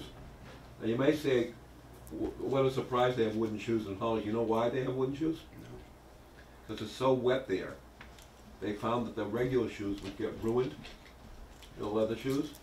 So they made wooden shoes so that if they're standing in water, they wouldn't ruin their shoes. Who knew? They also have a gazillion, I mean, it's like going to a shoe store. There's a gazillion different types of wooden shoes. And they still wear them, they still use them. Sounds like too wet of a place to wanna live. Yeah. That's good, Dave. No, it's a place where it rained for 2 solid weeks. And it was 40 degrees. And a third of the country is underwater, 2 meters below sea level. You have that coming to me? What's that? All senior center. 210 Front Street? No, that's something different. Okay. That's not tonight, though, No, right? that's not tonight. Okay, moving along, sorry, guys. No. New Town Hall and Senior Center. New Senior Center? Alright, so we touched on this also at the last meeting that you were unable to attend. We decided to hold off talking anymore without you here. So we had a meeting with the Finance Committee, covered everything from the budgets that we have for water and sewer, covered our capital improvements plan, and part of that meeting, we started discussing the articles that are on the town meeting warrant. One of the articles that's on there was a discussion about removal or waiver of connection fees for water and sewer for all town buildings. As I mentioned before to the other two, we were kind of concerned about the wording of the article. It was very vague in the way that it was worded, leaving a lot to interpretation. This is the article, right? So going back and forth with members of the Finance Committee, a few of them understood the same way that I was looking at it. A few of them didn't see it the same way.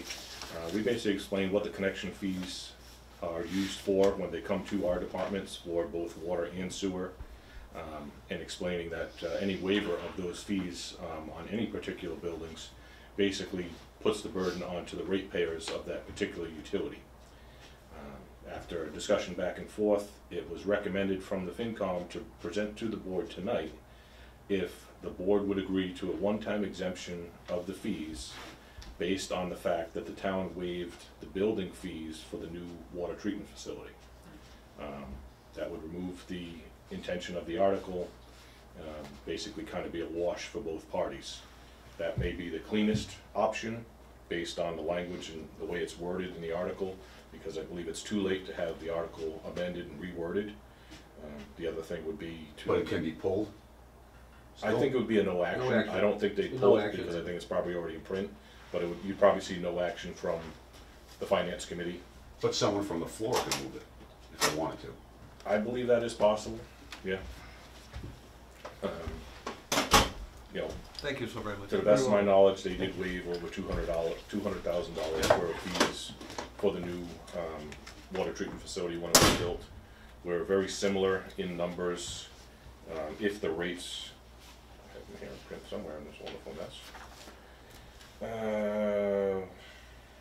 182,700 would be the charge for both buildings. So, what in the past, what have we done? What was the last big building we've done for the school? Was it the school?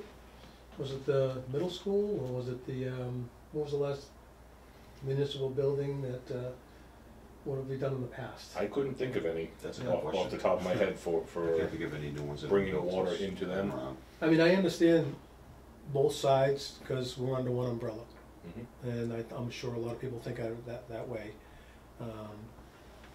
Are we though? We're- Under the same umbrella, being an enterprise account? Well, being, we're under the town of Norton umbrella, that's kind of what I meant by I that. mean, we're basically We're- businesses, we're a business. self-sufficient. Right, I understand that, and we need town meeting vote to approve certain expenditures. Mhm.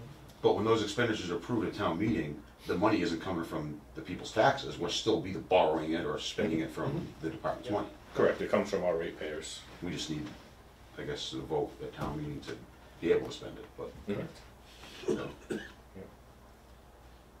So the offer from FinCom is waive the town hall water connection fee, and they take no action on this article at town meeting. Town hall and senior center Town hall and combined, senior center, Yeah. and they take no action at town meeting. correct. And what about our treatment plant? Was the building fees waived? It appears that they were. I couldn't find anything on record that we paid any building permit fees. Building, For that. electrical, plumbing, and all that stuff was waived. We didn't pay any of that, did we? The contractors pull permits, but I believe typically they are waived. Municipal tends to do that. Okay. So if we were to vote on doing that tonight, then before town meeting, finance committee has to get together and vote on that. We would have to get a letter from the board back to them with your decision so that they're aware Yeah. of what you agreed to or didn't agree to. I'm totally okay with it. Yeah, I agree. My concern about this, though, is the article's still gonna be at town meeting, and someone can say, yeah, I wanna do that. Well, If that happens, do we Normally, wanna though- come up with a contingency I plan? mean, well, normally the finance committee, we would give them a letter of finance. Normally, whatever the finance committee recommends is normally what happens at town meeting. Right, the moderator would say Article 12, no one would say anything, article fails for lack of a motion. Right. But all it takes is any person on the floor to say, yeah, I'd like to move that, and then boom, it's there, it's talked about, it's voted on, right? Well, So if that happens, It would be up for discussion at that point, for sure. And obviously, we could explain our side of it and what's been Right, asked and- of us. and at that point, we can make a motion from the floor to change it, correct? I don't see why not, sure. Okay, I have something I want to show you guys. Yeah, I will. If that happens, I propose we do this. Yeah, you guys can look too. It's not a secret. The way that's written, the sewer tie-in or related fee requirements opens them up to not paying a bill for anything, for any town-owned building, period. That's the way I read it, yeah. And if it goes to, if that gets voted on, that's what will happen. So if that comes to the floor, I propose we do this. Does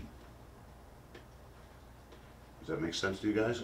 absolutely. Yeah, I Yeah. believe, yeah, a town resident would have to propose this, bring this up, as I believe they'd have to make. Right, but we're town residents, we Yeah, can do it, right, right? yeah. And we can second it Oh, for too, sure. right?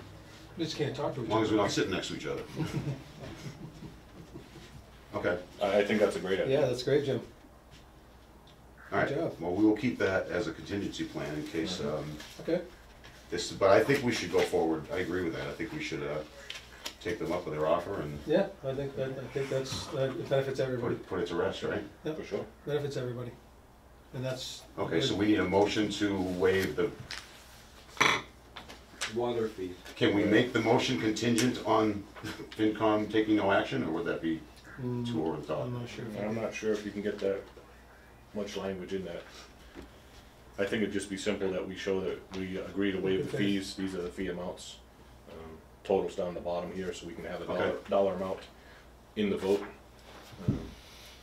Okay, well, then, I would like to make a motion to waive the, is this just water or sewer, or both? Just water? Just water, right? The numbers that are being waived are just water. Okay, I would like to make a motion to waive the water connection fees for the Newtown Hall and Senior Center in the amount of $182,700. A second. All in favor? Aye. Aye. You wanna do this? Good job, Jim. So I can draft a letter to them on the board's behalf. Yeah. If they require signatures, I'll just meet up with you guys and get some Perfect. signatures. Absolutely. Excellent. Thanks. All right. So, I know we just voted this, so there are initial fees in order to do this, but there's nothing to do with annual fees. Is that correct? So, for instance, sprinkler test in the future or anything test in the future, they have. These are connection fees. Just connection fees. That's all Just we were connection talking about, was fees. connection Okay, fees. They I are did still- say that, right? I said You did, connection fees? yeah, I Yep. just wanna make sure, you know. Yep, they're still gonna be required to purchase their own water meters because they're commercially sized. They're still gonna have fees annually based on the sprinkler availability to the building. And regular bills. And then we'd have the rates from the use, yep. Okay, good. All right. Good job. Moving right along. Old Town Library, sewer connection fees, Let's see where I'm at. I must have got out of the way. the library. Yes. You guys still hanging in there? We are. We're getting to you. Brian. We're getting to you. I kind of vaguely remember this. We let them connect it to the adjacent property in Yep. the corner, is that Correct. right? That's That correct. is 100% correct. So, Have they connected to that? Is that I don't done? think they've done they anything. have not done that yet. It is I supposed to think it was the happen. first meeting I attended, we talked Was about it? this project, yeah. Just to tell you how long ago it was. But they wouldn't need a connection fee for that, because that's all private, right? No, that's the issue. So it's being connected to the West Main Street sewer. And on the people that were fronted by West Main Street were assessed betterments or commercial rates based on previous water usage. So this is a property that's been vacant for as long as I've worked here, 20-something years. There is no known direction of which way it's gonna go. I don't believe it's gonna be residential. It's gonna be some type of mixed-use commercial. So they are going to be connecting, based on the previous agreement that the board made, to a stub from the property on the corner. They need to be assessed some type of fee for that connection. Now, I know we had agreed to give them this unique connection Mhm. so that the property could be put in use. Right. And they agreed to, at a later date, once there's sewer actively on Mansfield Ave, connect to it there. Right. It was all because there is no sewer on Mansfield Avenue yet. Correct, nothing fronting that property. Right, right. Yeah. So now a determination needs to be made if there is going to be a fee for that connection based on the piggyback connection that's there. Similar to what's been done at other buildings along the way, say, Wendell's, for existence. Wendell's has the property up front and the property out back. Both lines connect, they go into one stub. Okay. Each was assessed a cost for the connection. Is it a set cost? That's Or is the that determined? difficult part, is there's no way to determine it, because we don't have water usage to go back on, which we went back, I believe, was 3 years originally. Yeah. Based on the COVID experience, we went a little further than we had to. And we don't have any water for that building, so there's no way to come up with, how many EDUs that building technically will be to determine a cost. So this is a whole unique situation that's presented tonight. Yeah. So I'm sure maybe Steve has a recommendation for something similar. Well, so or you don't know what they're putting in there yet? I mean, you can use Title V once they know what they're. Once they know, Yeah. right. It has to be based on Title V, that's a standard, right? Yeah, yeah, I mean, I that's. mean, there's enough uses in Title V that, I mean. And you normal- have the ability to go back later if you make an assumption on what they're gonna build there, And and they they go build higher. something different, Mhm. and to a higher level use, there's, they Right. still have to pay that. Right, but as a base rate, what they need to pay now is kind of what we need to look at. And the unique situation that we have right now is we have two rates for sewer connections in town. We have the old Winnicott rate that's set based on the Title V bedroom count, and then we have the betterment rate that's set on the West Main Street. So depending on where you are and where you're connected to, what system triggers that rate. Where this is being connected to, technically to West Main Street, even though it's not fronted by it, are they assessed a betterment at that rate, or are they assessed the Title V rate? If we were to get to a point where sewer goes in Mansfield Road, Mhm. would it be betterments? That would be another rate. More than likely it would be, unless it was an extension made by a private entity to Right, I serve mean, their under property. normal progression Yep. of the towns going forward, Yep, and how far away are we that in years? What, Elm Street? No, from Mansfield Road, from in front of that library, like under the normal progression, would be 5 years, 10 years out, or? Well, we have a stub going up that way, right? there Yeah, is a, we come there is a off stub. of 123, Yeah. yeah, so we have the stub that gets you out of 123. Yeah. So yeah, maybe 5 years unless it gets accelerated. And then, yeah, I mean, would they, And if and when that happens, they don't have a choice, they connect and they pay. Yeah, that should be written at that point to into, Connect, right? that'd be written into this. I thought we had discussed that. That was the That- original discussion, that where they connected temporarily into this existing line, Yep. that they would have to physically Okay. connect And then they would pay the benefit, they would get charged the benefit at the time, at that correct? point, right? Okay. So if we let them connect the way we already approved that they could connect, and don't charge them anything for that, they're just gonna get away without paying a connection fee until they have to connect to the road, which is inevitably gonna See, happen. that's not, we need to charge them, they've gotta be charged something, right? That's the way I look at it. Especially if we've So- done it in other places and other people have been charged whatever the rate was. Mhm. If that's the case, then yeah. So why it's are you gotta match raising that. this now? Because they've asked and they're almost ready to connect, and they know that they But what are own. they building? The buildings is existing, and they don't know what they're gonna put in there, but they have to get the infrastructure in place in order to finalize the building. So do we put the onus back on them, tell them that their rates, their fee will be predicated on what's gonna be proposed for the building? I mean, If this was retail space, how would we charge them? Based on you either do the rate? square It'd be footage. based on square footage. Which is gonna be retail And- place, no and- one Okay, lives, so- I think they, no I one don't living think they there, talk, right? no, it's gonna be it's gonna be, they talk pizza. I don't, Yeah, was it's that gonna John? be- No, but that's retail. I know it was John talking I don't pizza. care what it is. Yeah, So I know one. make the assumption based on the rate that we're, so we'll say, figure out the square footage, figure out what the retail space is based on Title V or whatever it is, and charge them that number. And There's if just, if there's it's a so many, different- there's other parts missing from that equation. Just because we know the square footage, we don't know the use, we can't finish that formula. We don't know what the use is gonna be, what the foot traffic's gonna be, you know, all of that goes into that formula. You Well, know, if if it's it's a an empty warehouse, Yeah, it's but if based it- on but square if it's footage in the pi- But if back, it's a pizza place, it's a number of seats. but it hasn't been determined yet. Right, so to make a prediction that you have to take a guess. They have to tell us. If they're getting ready to Something- connect to the sewer, they And they must can be. keep it low, they can keep it on the low end. What's gonna happen is when you do the sewer in front of them on Mansfield Ave, and they get assessed a betterment, they're gonna get a credit for what they paid on the connection. You can't assess them Twice. a full connection fee and betterment. So Right. Why don't whatever you their charge them betterment half will the be, benefit for this one, half the Okay. will benefit be for the- reduced to Yeah, what yeah. they pay now. Okay, so rather I than think. That's how you allow do them it. to just You're not gonna wait, charge them twice. now, and if it's, then they don't pay it when they connect, because they've already paid it. Typically, that's the same thing we Right. do with, say, a water service. If there's a water service that goes in because the main fronts his property, the service goes to that property, it's left there as a stub. Later on, when they want to connect, they would pay the connection fee and physically connect A to B. You know, we're kind of doing the same thing here. You know, they have an opportunity to connect off a neighbor.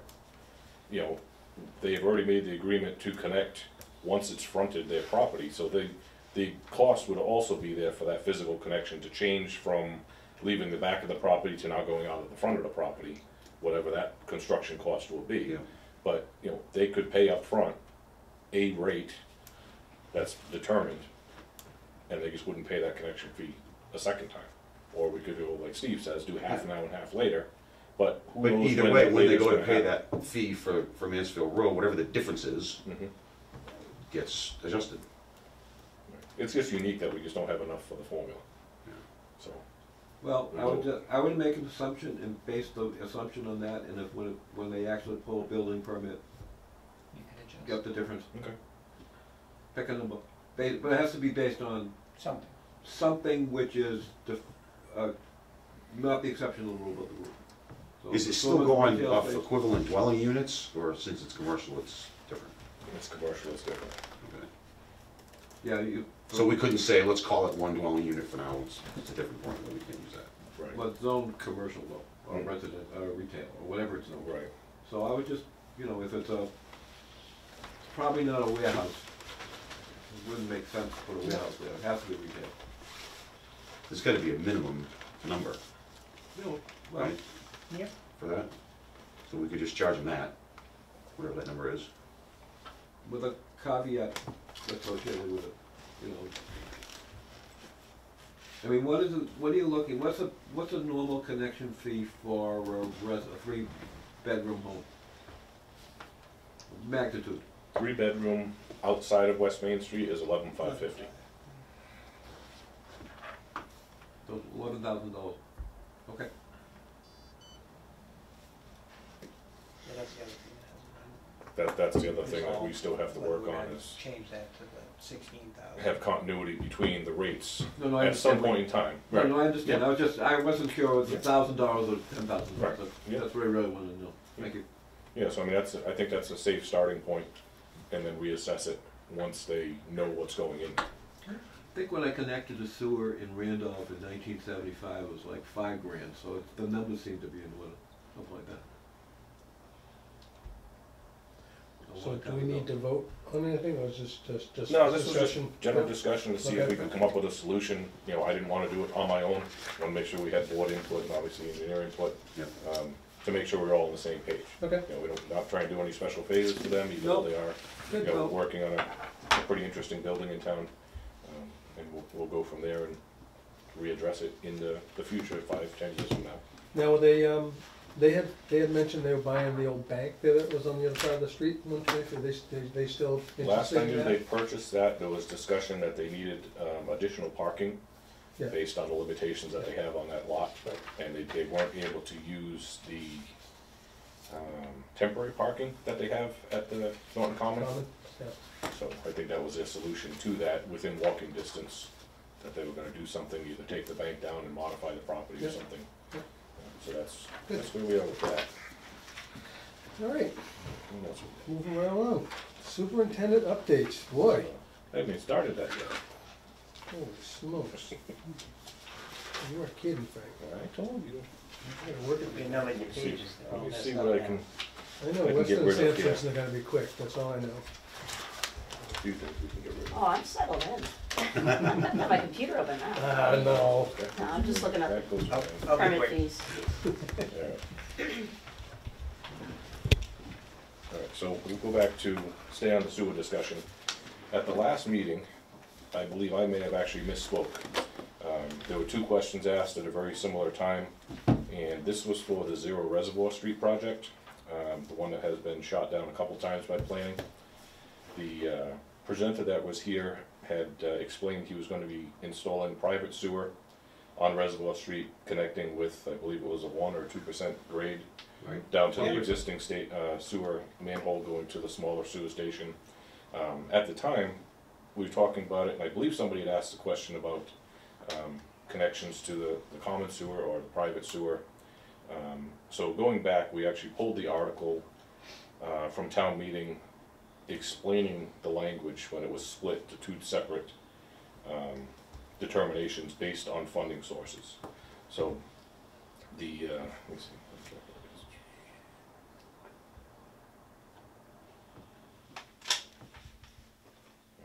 So one thing that we found out is that the article information listed at the top of that lists the town meeting as May 14th, 2018, Article 20. That's incorrect. Somehow there was an error. It did happen at a town meeting. We did later find the date, but there is some inquiries going on as to how it was tagged that way incorrectly. So the language still stands, basically, excuse me.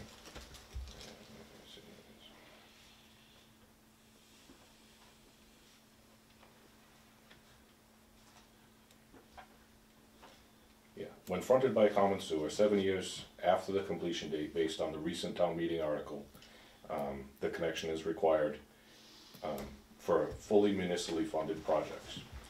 If the project goes in and it's a sewer project that's privately funded, it's when the septic system fails Title V. Now that can be triggered at any point in time, usually if there's a sale, sometimes a refi, or sometimes a change of owner address. So the regulations are very vague on that, and one other question that we actually brought up is some of the projects that are in town start off as privately funded and then are either purchased or partially funded by a municipality. And I still have yet to hear back on clarification on that article. So for example, Leonard Street, the Condyne project, the large sewer system that was put in, sewer pumping station and everything, the agreement was made with them when that was first put in, that if the town looks to tie into that, or have any other people tie into it, at that point in time, it'd be agreed upon that the town would then take it over, assume responsibility. I don't see them giving that away. There's too much money involved. So there's gonna be an exchange of money somehow, whether it's an agreed upon price or you pay for it in full. So at that point, does it trigger the 7-year tie-in because now it becomes municipally funded? Or was it based on the original funding source? I haven't heard back on that. And that basically triggers a concern for the Reservoir Street land, whereas we have other people that would be fronted by the property needing to connect. More than likely, they're not gonna wanna maintain that line in a town road for the duration of their existence being there. So again, do we assume that responsibility and it gets gifted to us, and that keeps the connections the way they are because the funding source didn't change? Or does it trigger once we stop putting money towards it? So again, some unique questions based on the way the articles were worded and weren't very clear. And the planning board is looking for a determination of the articles from this board based on the way you guys interpret it and read it. And they'd like a letter stating what your interpretations of the language are. I don't know if we have enough information to give that to them until we hear back from legal about the questions that I raised. Yeah. Well, I'm not a lawyer, so it's hard for me to make an interpretation of those regulations personally. I mean, you can go either way. I know. I mean, you can easily make a decision, make a change in policy. The fact that, public or public funding, you have 7 years to connect to the municipal sewer. And or if you fail septic system, whichever occurs first. That brings up another question too, is what if the property that's tying into the privately funded sewer is a new property?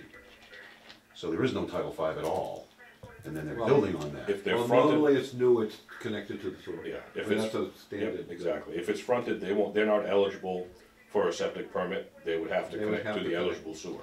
That's a Title V, that's a Board of Health, Okay, so a privately funded sewer in a road, someone buys property that fronts that, and they decide to put a house there, they have to connect to that sewer. Even though it was privately funded, they have.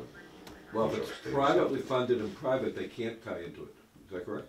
No, I'm talking about the privately funded road that is now owned by the town, Right, but then they- doesn't fall into the 7-year unless it's failed Title V because of the, it's very convoluted, yeah. There's not a clear answer to it, and that's the concern. I was gonna actually touch base with Steve before the meeting about this, we just didn't have time. So I don't know if you've run into this anywhere in other communities that have similar language. What happens, at some point, you're gonna have a private entity put in a sewer just to get it in. They're gonna do it as an infrastructure improvement, whether you waive fees or whatever, but they've expended their funds to put that in. Yep.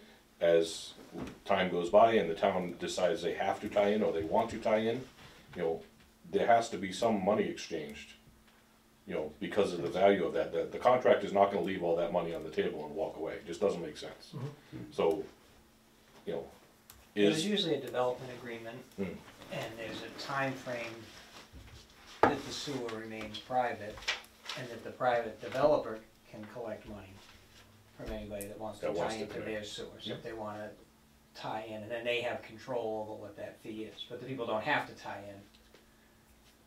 Again, this is just language I've seen in other towns, and then, after 5-7 years, it becomes public, that's in the, agreement with the developer. And then the town controls, then you would be in, alright, now this is a municipal sewer, so they would fall under your regulations.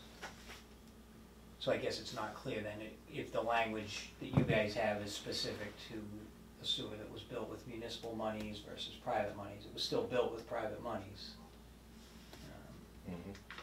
So it would fall under the category of upon failure. They would have to tie in. Right. So I mean, that's just an easier way of doing it also. If it's built by private money, then the septic system rule, I like that idea, and if it's public money, it's 7 years, period. No matter what happens in between, Well, unless we change the policy. Well, this was a big argument that happened with one of the smaller communities, where back in the early 2000s, the superintendent at the time found out that there was a development that was installed, but the sewer wasn't finished. So we actually went back, we spent municipal money, redid all the manholes, jetted the lines, cambered everything, and actually made the physical connection from the existing line to the Knollwood sewer station. At that point, letters were sent out saying you have, at the time it was 5 years, I believe, to connect, and that's how this whole started. They went to litigation, it went before the lawyers, and the outcome with the court was. They all came in here. Yep. Pitchforks. And that's when this separation started, because originally the article had nothing to do with the funding source. It was, you had 5 years to connect once you're fronted by it. Okay. So that's when it changed, and it required town meeting vote. So there's a process involved to attempting to change the wording. I think we're just looking for clarification on it.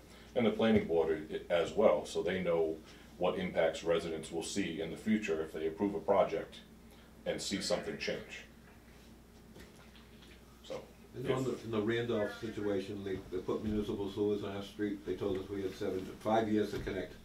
It wasn't at the time, it wasn't a debatable item, and that was just the way it was, period. Well, that's what we were for years, right? Oh, So it that's changed. exactly how we were, right? Yeah. Yeah. So, but because we have the separation of the articles, they're looking for a determination, from the board of how they should proceed, because it affects their votes.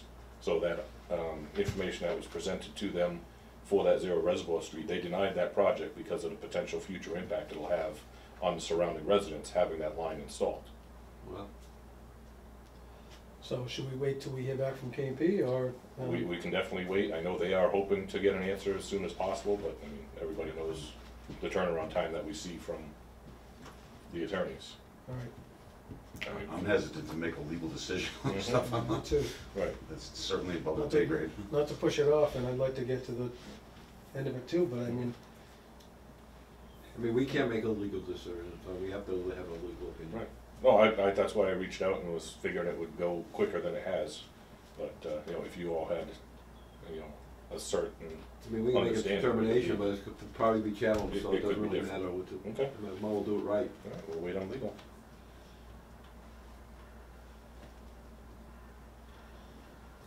So we put a request for legal, and what's the normal turnaround for that, or that you're saying that it's, I There is no- couldn't pick that. okay? It depends on who handles the response. There's multiple people at the agency, some are quicker to turn around items than others. But I will definitely follow up again with them tomorrow. So I'll jump across water and sewer budgets. Met with Finance Committee on the 24th, discussed the FY24 budgets. We had some last minute changes that had to be done based on. Really? Oh boy, And it's a battery on Battery laptop. running low. didn't last It's very because long, of the sound, sucked it all up. right? Not plugged in. You might need to plug that in.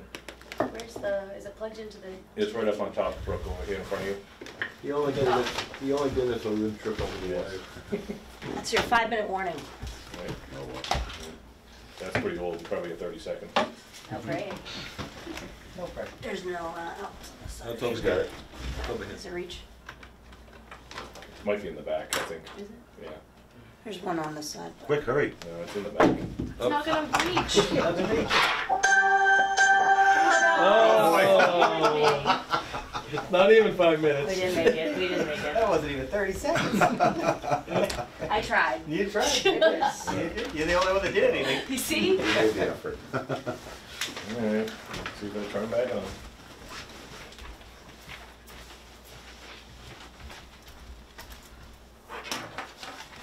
You have to 2 pages we need to make sure we get the power. No, I don't think so. I don't think we're supposed to talk right now. Definitely not to each other. Yeah. no. Do we have anybody on? No, I No, don't think so. no, this is usually the most watched committee meeting. Must see TV. Celtics game hasn't started yet. Holy smokes, I know. I was gonna make a. So we might have to go back to meeting twice a month if my battery doesn't last long enough. Red Sox are already losing. Actually, it's hot.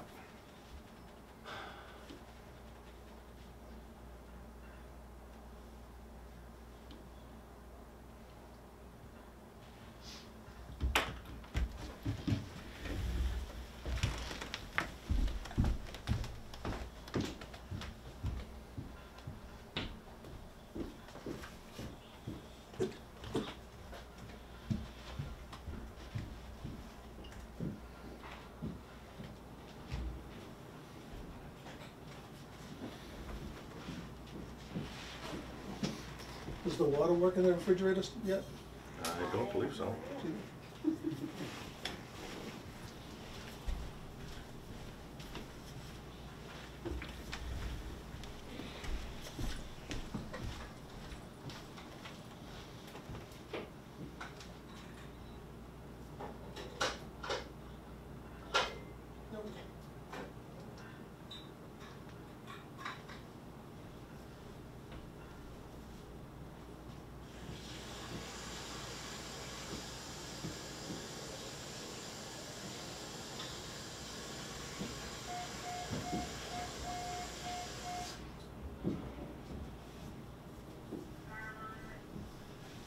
That's it.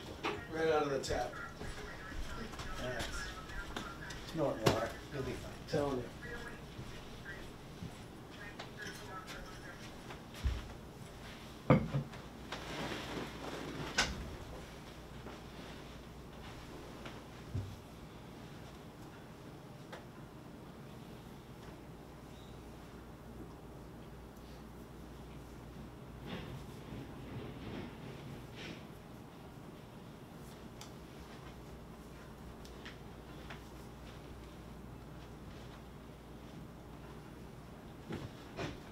If Charlene will let us back in.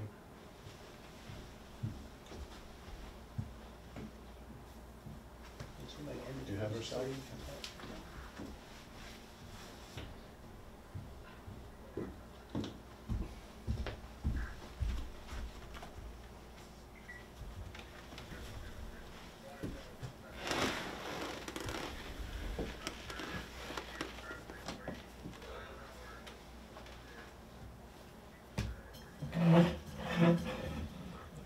I didn't hear what I thought I did I?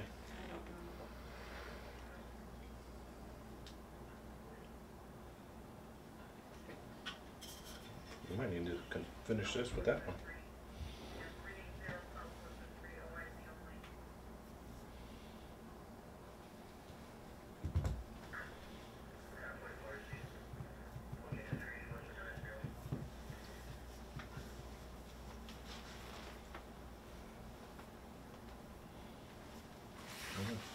Just waiting on Charlene. She might not realize that we went down. She might have thought the meeting was over. Yeah, or she only monitors at the She beginning. might, yeah, only to turn it on. Yes. You call her or send her a text.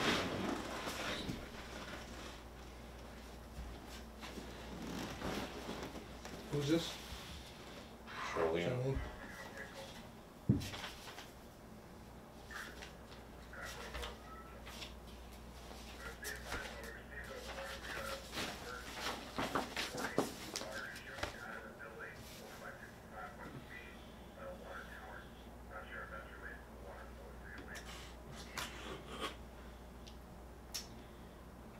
That doesn't sound good. No, it doesn't. We were by the water tower. Is that your house? My brother's house? Oh, what's going on over there? Water spraying out. On the water tower? On Cottage Street? I didn't hear all of it, but My brother just that's on Main Street. rebuilt his house, so he must be back. Message.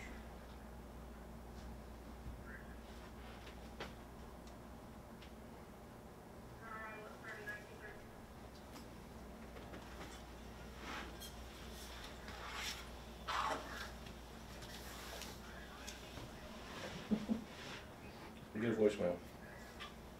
Is that the guys flushing? No, I'm trying to get a hold of Charlene. Guys are supposed to be out flushing. I don't think they've started yet. Yeah, well, some guys just already left.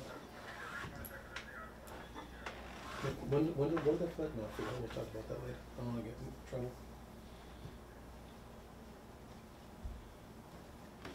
Oh, Oh, boy. hey now. Something's happening. nice work, Frank. Cue the Jeopardy theme.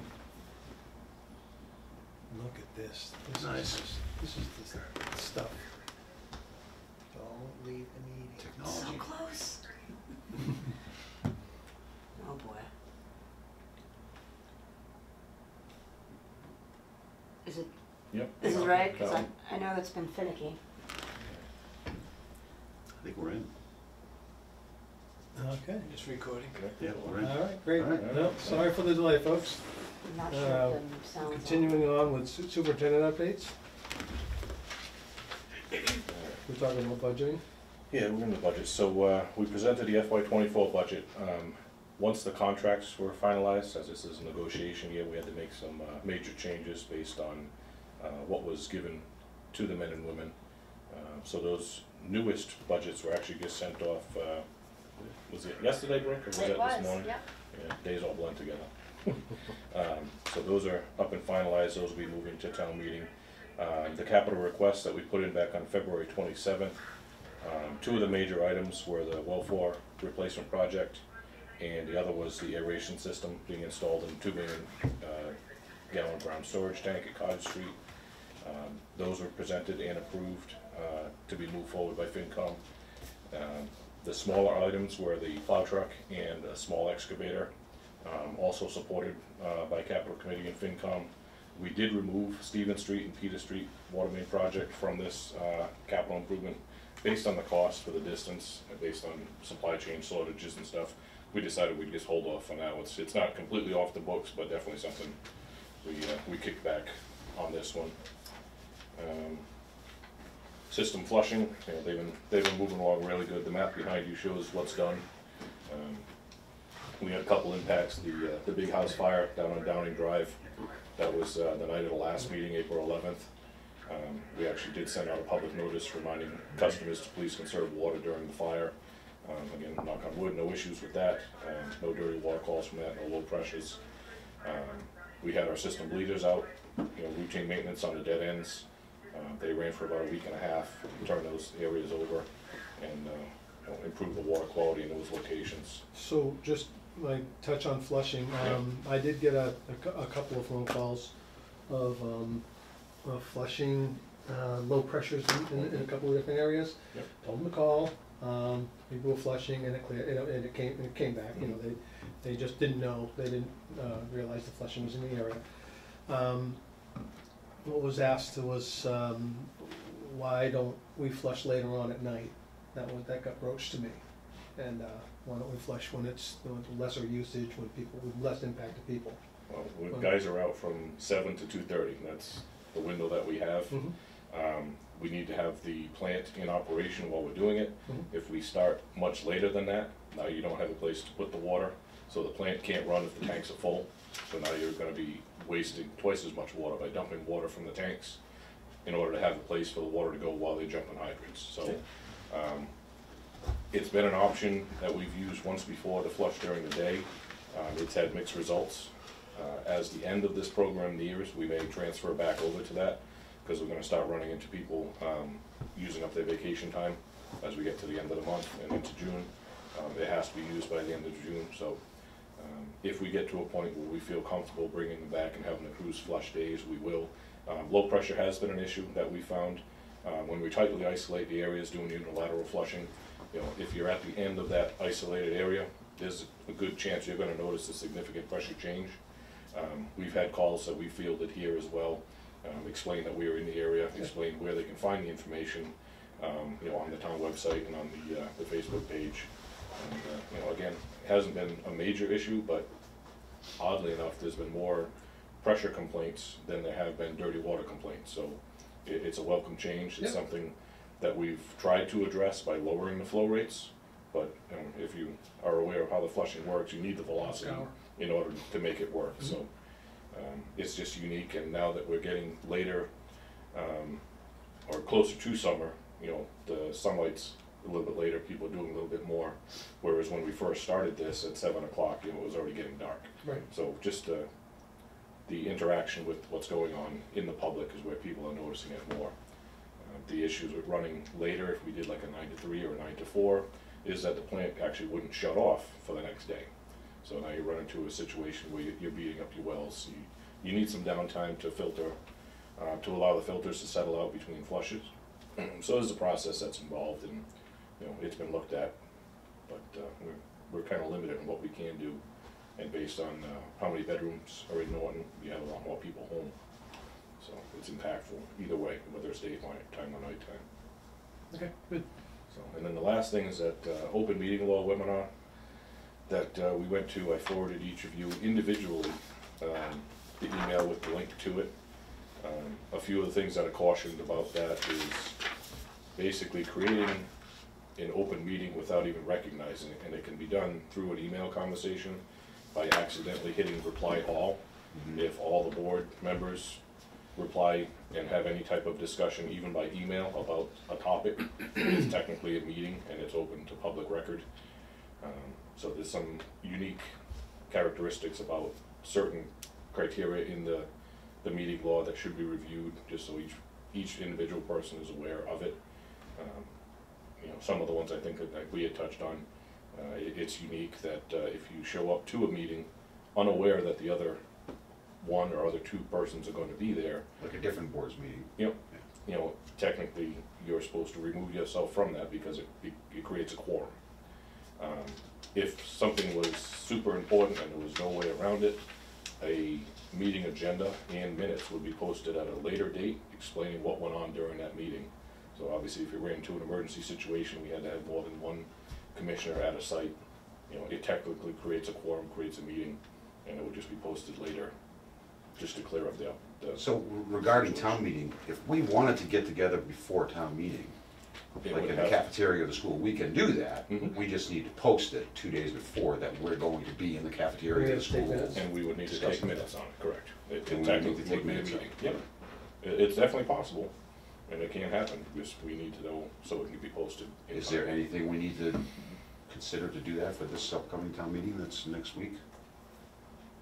I don't think there is. We've already talked here about Right. any possible thing we need to When's the town meeting? address Monday. Monday. Monday night. The 15th? 15. Yeah. Mhm.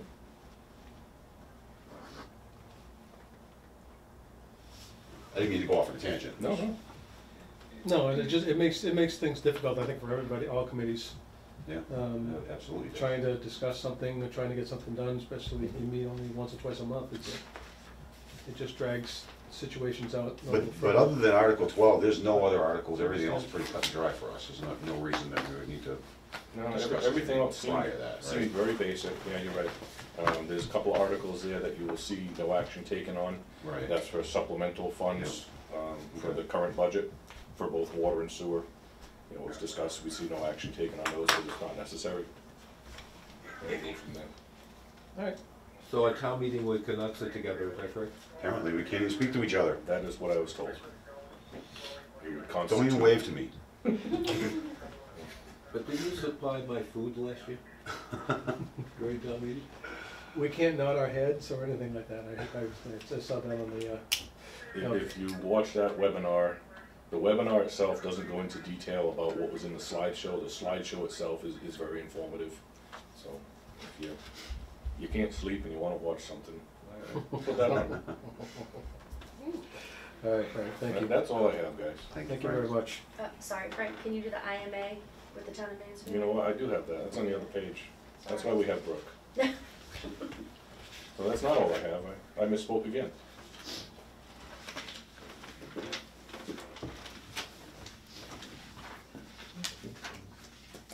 Distribution leader. Pardon me while I don't get a paper cut. In one of the other meetings that we had, we met with the town managers from Mansfield and Norton to finalize the intermunicipal agreement for water and sewer services in other portions of the town. So in Mansfield, there's certain homes that do not have water and sewer from Mansfield. They actually have it from Norton, vice versa, based on limitations of infrastructure in certain areas. In years past, we had issues whereas a Mansfield resident would fail to pay a bill, and there was no way for the town of Norton or the water and sewer department to go after that person because we couldn't place a lien on a property that's in a different town. So this agreement basically covers that and then some. Basically, we're going to still send bills out to those residents that we supply. Mansfield's still going to do the same with their residents. If at some point we notice that they are going into arrears, we will notify the town of Mansfield, as they would also notify us. Each town will reciprocate the monies to bring those bills current, and then that town will take action against their resident to either put a lien on the property or recoup those funds that were expelled from the department. So it's a long time coming. It'll clean up a few things. One of the other things that was cleaned up is that sewer connections to our system that were done in Mansfield by a Mansfield resident, the connection fee went to Mansfield. While they were still connecting to our system, we've only gotten the user rates. So that's been altered and corrected here, Yes. that it will go to the utility that's providing the service. Good. Something that's just been unique in itself. There will be workings between the departments to hopefully locate all the shutoffs and valves, whereas each department didn't feel it was necessary to take the information down because it was in another community. So there's gonna be some work that's gonna have to be done by both departments on that to come up with card locations and transfer of information. Good. These are obviously all properties that were cut off by 495, right? Not just No, 495, there is some, I believe there's the map in here to show you a couple of them. There's three So- streets off of Reservoir Street that Oh, are, okay. that are in Mansfield, but there's no Mansfield water. It's Okay, all Norton water. okay. But oddly enough, there's also a few on the upper end of Richardson Avenue, Acorn Road, Oak Street, and North Worcester that are Okay. cut off. Our services just don't extend that far. Oh, okay. Mansfield was close enough, so they were able to get properties, utility services there. So we have 2 agreements with places for the board to sign on the back page. And we were leaving the date blank until we sent it to Mansfield, correct? Yes. Okay, I got a question. sure. I can sign this, I'm assuming. Your name is on there. So This when doesn't need a we- vote, we just gotta sign it? How many, It needs to be voted to be approved and signatures, please. how many properties we talking about? Roughly, 10, 50? 30? Nah, I don't think we're at the 30 number. There is a list in the back of there. The number escapes me. All right, so it's like 30. It is not a ton. Okay, and the other question is, when these people actually connected into the respectable systems, there must have been some sort of agreement at the time. Most of them are existing. The most current one that triggered this was a home that had an extremely high past due amount. Those people had since followed for bankruptcy, so our opportunity to collect from that is long gone. But most of these were existing. So who initiated these? We did. You did, okay, all right. Based on the fact that we knew there was at least one problem that was happening there and trying to head off that any other ones would happen. This has been about 2.5, maybe 3 years in the making. Is this only to address the properties that are in Mansfield that have Norton water? And not the properties that are in It does Norton? both. Okay, because it says on the heading here, in certain portions of Mansfield, Massachusetts. Mhm. But it doesn't say in certain portions. Shouldn't it say in certain portions of Mansfield and Norton, Massachusetts? It was read by legal. Honestly, I don't know. I mean, If you don't like the word, maybe that's you can put it nitpicking, back. but No. what do you guys think? That's why we have it. Take a look at it. Intermunicipal agreement between the town of Mansfield and the town of Norton for municipal water and sewer service in certain portions of Mansfield, Massachusetts. I think maybe Mansfield's would be, That should say would Mansfield, say, shouldn't it? would say in certain portions of Norton, Massachusetts. I think that's what that would say. Well, we'd say both of them. right? If you're We have continuing the to same use it situation moving in both forward, towns. You could potentially have Are it both both towns places. signing this agreement? It's an intermunicipal agreement, right? Correct. Yeah, so then we should have both. And the language in the articles seemed to be clear that it covered both, but I did not notice that. People rarely read bold print at the top, it's tough. I mean, it clearly addresses both in the text of it, just not in the heading of it. Well, if legal approves it, Okay. Do we have to put a date in there here no, too? they're gonna leave the date We'll open. leave that blank, so it'll be active when it goes to Mansfield and is finally signed. All right, so we're okay with this then, as written? Sure. All right, I'd like to make a motion to approve the intermunicipal agreement by and between the town of Mansfield and the town of Norton for municipal water and sewer services in certain portions of both Mansfield and Norton, Massachusetts. Is here a second? I second. All in favor? Aye. Aye. Oh, we gotta sign these.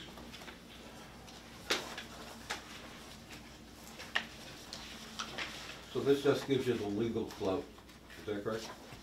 I think so, yeah. It breaks it down to municipal water service for Norton and Mansfield. I'm surprised they, I mean, you had it, I imagine start from scratch, is that correct? That is correct. Because I know there are other cities and towns that have exactly the same problem. I can't imagine we had to start from the beginning, but read from scratch.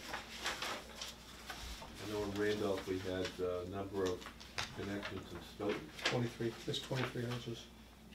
23 And I hours. know we talked about the problem with liens and everything else again, payment.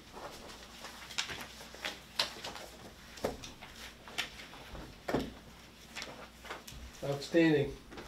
Did I miss anything else, Brooke? Thank That was God we the most have important. Brooke. I know, right? New capital improvement Thank God for Brooke. updates, Yeah. distribution system Thank God bleeders, for Brooke. Thank you. Thank you. water treatment facility filter discussion. Yeah. So I think you're done. Do you wanna talk about the filter? Yeah, no. I'll have more information after next week. Okay, table it. And then I'm never sure. All right, Yeah. moving on to Weston and Sampson. Steve, you want to go first? Are you Sampson or you want to be Weston today? I'm Weston. Do you know where they're both buried? Oh, do you? I do. No. I'll explain it someday. Uh, I've actually been to their graves. Do you want me to go first? On that note, yes, please. Yeah. I'm ready. All right, so very quickly, hopefully. So Holly Road, Knollwood, they did some work out there, poured the pads for the generators, did some of the miscellaneous site work. And now we're just waiting for the generators. Oh, wait. So now we're waiting for generators. But with that, they did submit a pay rec. Frank, I sent that to you, and I have copies with me today. We're recommending payment in the amount of $126,825 for the work that has been done at the two different sites So far on the pads. to date. Yeah, and other miscellaneous. Okay. And that's out there, it's based on their schedule values. Okay. So, and Frank can sign them. I think you guys would typically go to approve the payment, and then you've The already payment. approved that Frank can sign the, We've already Yeah. voted on that, right? yes, Yeah. yeah, So we just need to approve the payment itself. yeah. Okay. This is pay estimate number 2, and this is for Ardent Group. Okay. I would like to make a motion to approve payment estimate number 2 for the Ardent Group for the Knollwood and Holly Road Pump Station Improvement Projects in the amount of $126,825. A second. All in favor? Aye. Aye. And we have to sign this? Nope, just Nope, Frank. Yeah, that's right, Frank, signed it. We already did that, okay. it's just the first page. I brought 4 of them, Okay. so it's just the first page. I didn't put those sticky things on there. I don't do that. All right. So at Cobb Street, they've done some of the, for phase 1, they've done a bunch of the electrical work. You know, most of the stuff they can do while they wait for the generator, which is any day now. is now what they're telling us. So we're beyond the last quoted date, Okay. but they are expecting delivery in the near future. So that one is progressing. And actually phase 2, Frank, we intend to have our 90% documents, that's the wet well improvements, to you in the next couple of weeks. We can talk about those and start progressing that to get that out to bid. For Elm Street, the biggest thing is that right now the MassWorks grant for the construction is due June 2nd. So it sounds like Maria's pretty much got it done. She sent it to us. We had sent her a bunch of information, and now we're just going to take a look at it. So, so we're going to be submitting that application, and we've also been working with the grant agencies on the 2 existing design grants. So there's just been some back and forth there. Hopefully we're close to having that resolved. It's really just that they put it all, and I lose all the terms now, but they put it all with the MassWorks people to administer both of the grants. We have the 2 different grants, and so they're just trying to clarify how it's all going to get distributed and paid. And I think we've pretty much got that worked out. Just remember that we're losing Maria relatively soon, Yeah. so we'll probably have to go back to Brian for coverage until they find another replacement. Do you know when she's leaving? I think it's very soon. It might be right after town meeting. Do you happen to know, Brooke? I have no clue. I think it's coming She up. said she wanted to quick. submit this by the end of next week. So we're going to try and, we'll get her something Yep. end of this week, and then we'll go from there. I think those are the ongoing projects. I think we've talked about a lot of the other stuff. I know there's stuff that needs to be done on the rules and regs. When you get back from council, we can take a look at some of that stuff with you. Did we ever hear about the the gas services for the sewer generators? At Holly Road. So we've heard some, we don't have all the information. We've basically heard that they'll be able to provide it. So we know at Knollwood, the cost to the gas company is like $10,000, and then it'll probably be similar for Holly, but they haven't gotten us that number yet. So there will be an agreement, and then we'll have to, you guys will have to pay for that, and then we'll have to get on their schedule to do whatever work that they have to do in advance of the generators coming in. So if the generators are installed prior to the services, what does that do for the warranty on the generator if you can't do a startup? Yeah, we're not gonna install the Okay. generators until the gas is there. That work needs to get done first. So the gas hookup's an allowance? I'm sorry, what? Is it an allowance, the gas hookup? It's gonna be an extra. Yeah, so it's paid directly, so the contractor didn't carry a price for that, they weren't, I mean, it's the So it's owner's basically an responsibility. allowance. It's an allowance, We'll- yeah, we'll that's pay fine, we for didn't it. do it. Well, I can understand it, I run into this problem all the time. How do you, what do you know? Right, we don't know until, Right. then they won't give you a number. No, of until course you're not. out to construction, so. So, anyway, that's, yes. so They'll that also is- tell you they're gonna do it one way and they end up doing it some other way. Right. Happens every single time. Yep, Okay, right, so that's what I got. thanks, Steve. All right, All right, great. So I've got a couple updates here. White Street, it's really more or less Main Street at this point. The abandonment of the water main on White Street to install the water main between Newland and Hastings. We're going to be paving on Monday, final paving for that. So Yeah, they were out there yesterday checking out things.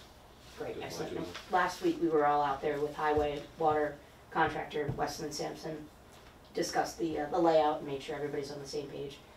Message boards should go up Thursday or Friday, so that they'll be in place at least one business day plus the weekend, just so everybody drives by and sees that.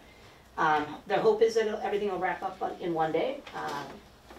You know, it's all about traffic and kind of getting everything done and making sure that the pavement's good. So they might have to do the little cross trenches for those services to kind of get to the other side of the road the next day. But the intent for the prime paver is to wrap up on Monday and possibly back for a half day or so on. I think it's gonna rain. I'm really hoping not. I know, but I think it's gonna rain on Monday. I just thought I'd throw that out there. Okay. As of yesterday, it wasn't scheduled to, but I'm just saying. Thanks, Steve. Hey, I didn't see rain for 20% chance for the next 3 weeks, but I don't want I the know we're in the drought middle of a drought, but so I thought I saw that. I might be wrong. either. It's early, it's early. So the other update, so wells 5 and 6, that, I think the last meeting I updated, that's pretty much all set. We haven't had any issues with the system startup or anything like that. There's really just loaming and seeding, a little bit of cleanup. There's nothing really on the punch list, anything major. So we're just wrapping up that with the contractor. We do have a meeting it's this one. Is it tomorrow? We're meeting with EPA sometime, either tomorrow or next Wednesday. But so we're just going to chat a little bit more about the application and the reimbursables for the town. Provide an update at the next meeting for that one. And then the brief update for the treatment plant, we're going to just do an asset management approach and get in there for an assessment, take a look at the one filter that's a little bit problematic. The assumption is that there might be a little bit of some welds issue with the under drain system, but just need to get in there, figure out what's happening, and provide an assessment for that. If there's something that we can go back to the filter company and see if we can get reparations after the fact, we'll go for that. But I think at this point we just need to figure out what's going on. But there's a little bit of media leak and it's not performing the way it should be. So I just need to get in there and do an assessment on that and figure out exactly Where's what it leaking? It could possibly be the same issue that we had when we first did startup, where we had a little bit of media in the clear well. But it seems to be an issue with at the bottom with the under drains. Maybe screen's loose, or maybe there's just a weld or two that's failed. Okay. But nothing so far that we've seen with the other ones. But we do want to make an assessment call and make sure that there's. Is it still in operation? That one I believe has been taken That offline. one's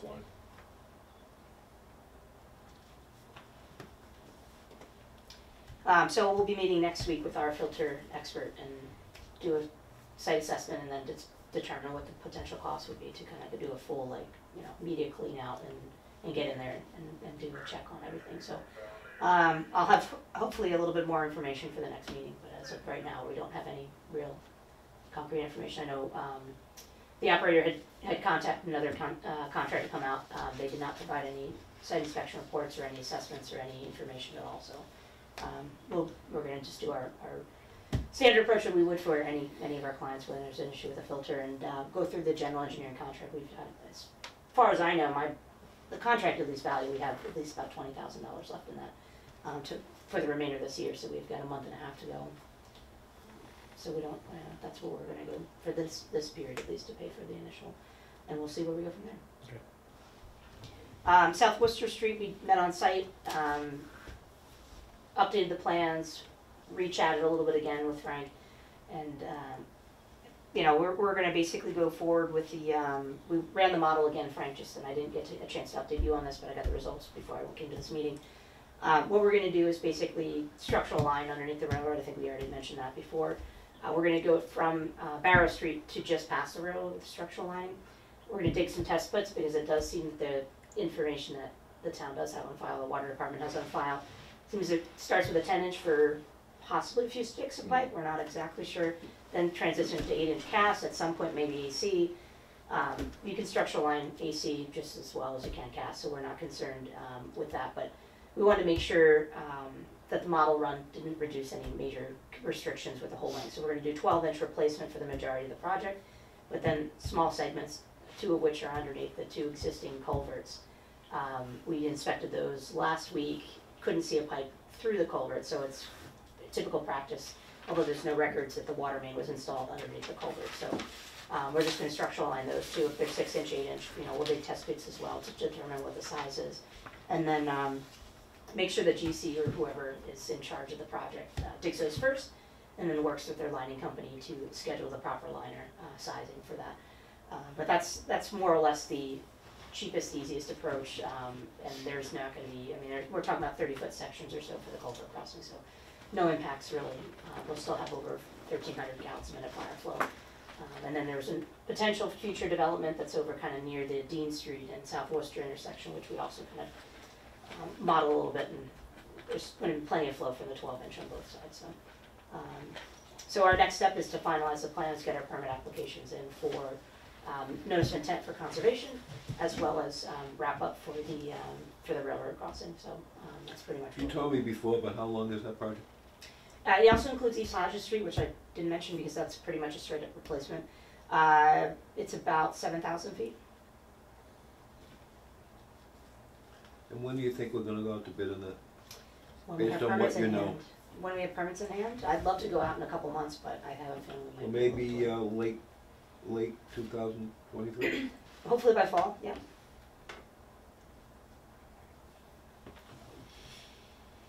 And at that time, if it's a little bit further of a delay, the railroad permit should be easy when we're just digging on both sides and structural lining and not actually digging across there. But railroad permits can take 2 years, so if you're jacking, so. If you're lucky. Yeah, so we're really hoping that that's not something that's gonna delay anything, but we've got, and at that point, if it's gonna take 3 or 4 more months, we'll evaluate if we wanna go out to bid. So did without you it. find the license agreement? What must have been one when they originally put the water line through?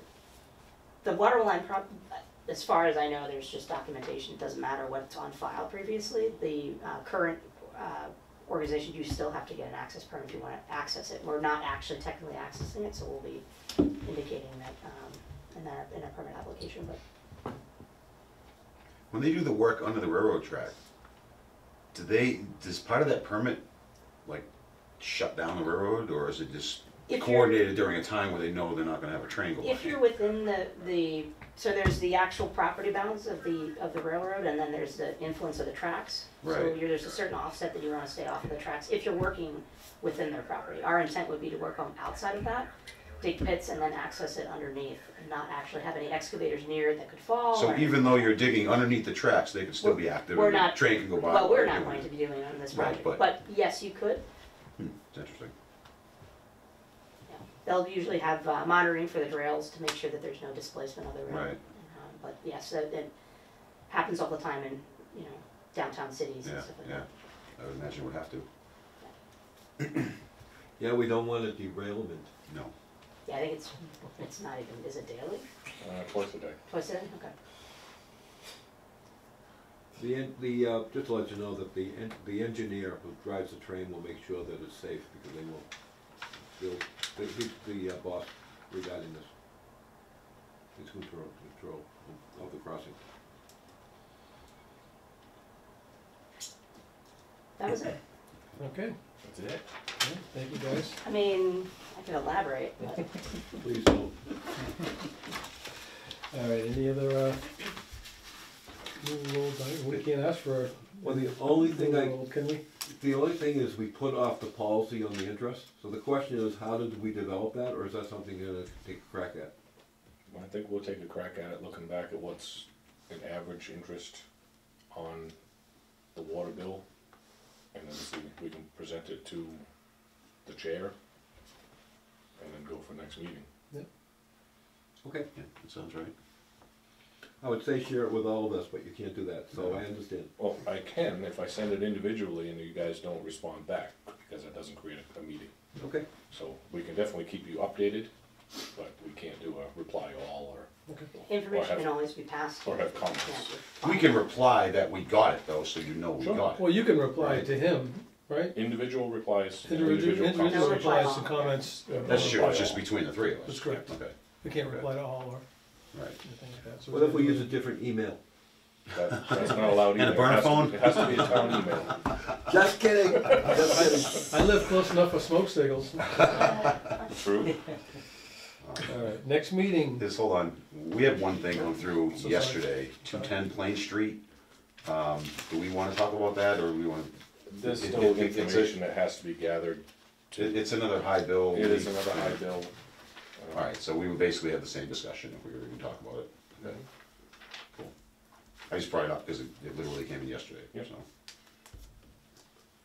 The next meeting is, 13th, I think. I thought it was- No. I thought it was It's changed. Wednesday. I believe it's 14th. Oh, that's right, because we made it Wednesday. Because somebody has a conflict in this room. Yep. Thank you again for changing that. So that's Wednesday, June 14th, right? Sure. All right, anything else you want to bring up? Just, town meeting on Monday night. Is Town that meeting what on time? Monday What night. time is it? I wanna say I 7. believe 7 o'clock. It's usually 7 o'clock, I think it's 7 o'clock. Actually, I have the warrant right here. Annual town meeting, it doesn't say the time. So, It's 7 o'clock. as we've done in the past, we've always met, we've always discussed our things prior. Are we able to do that, or do we have to do it differently? Well, we already said we're not gonna do that unless you wanna post it that we're going to We do it. could do that, post it and have minutes. We would just have to All right. post it by Well, Thursday. let me ask you this, Mhm. do we need to? That's what I was saying earlier. I don't think we do, because the only thing that impacts us at all is that one article, and it's whether or not it goes to the floor. And if it does, Right. I'd be fine getting up, submitting that. You have to, you can make an amendment to change the wording, it's gotta be in writing Correct. from the floor. Yeah. So, I've never done it before, but that seemed like a Yeah, good that's the enough protocol, template it's just to that do you it. have to give a writing to the So, moderator. we And could they- get up and say, I would like to make a motion to amend the wording article, and we need a second also, from the floor, I think, right? Correct. But that'd be the only thing we need to do, so, I mean, if you wanna post and get together to talk about it beforehand, we can, but. Nope, I just We wanna need make to. sure that, if we feel as though that we need to get together, we need to do it differently, obviously. Does that sound like a good, if it does go to the floor and for some reason do Yeah, that to get Yeah, I up? think that's great, actually, to be honest with you. Alright, you guys want me to be the one to do that, so we know who's gonna do it or whatever? No, we all love to watch you get up there. I'm the only one that doesn't like to watch that. Okay, cool, then we don't need to meet beforehand, I'm good. Okay, all right. The only other thing is, after the town voted to form a DPW, Oh, yeah, we didn't discuss I that. notified Mike Udis that I would like to provide input. And he, at this point, said, I would appreciate your input. I asked if there was gonna be future meetings, and I don't know. Do we know the date that gets implemented and how it affects this board and changing to appointed, like, has that been determined yet? Is it going to affect this fiscal year now that it got voted yes, or? I don't believe there's a clear determination I of don't all think of there the is. information that's necessary. The original understanding was that each member of the board would remain in their position. Right, I understand that, from the time it goes into effect. But if they don't make it official until, say, 2 years from now, then it remains as it is until then, and everybody keeps running for reelection until they There's decide to. no mechanism institute to it. go from what they voted, as far as I can tell, to implementation. There is, that's why I've been trying for a year to develop that. Yeah. I mean, not me personally, but just be in a committee to figure it all out so I can then convey it back as to what's happening. Well, now that it got voted, we should probably have legal check on that too and find out, because it could have implications on board memberships going forward. But that's it for me. Okay. All right. We good? Yep. I would like to move that we adjourn our meeting. I second. All in favor? Aye. All right, very good, thank you, everybody. Thank you.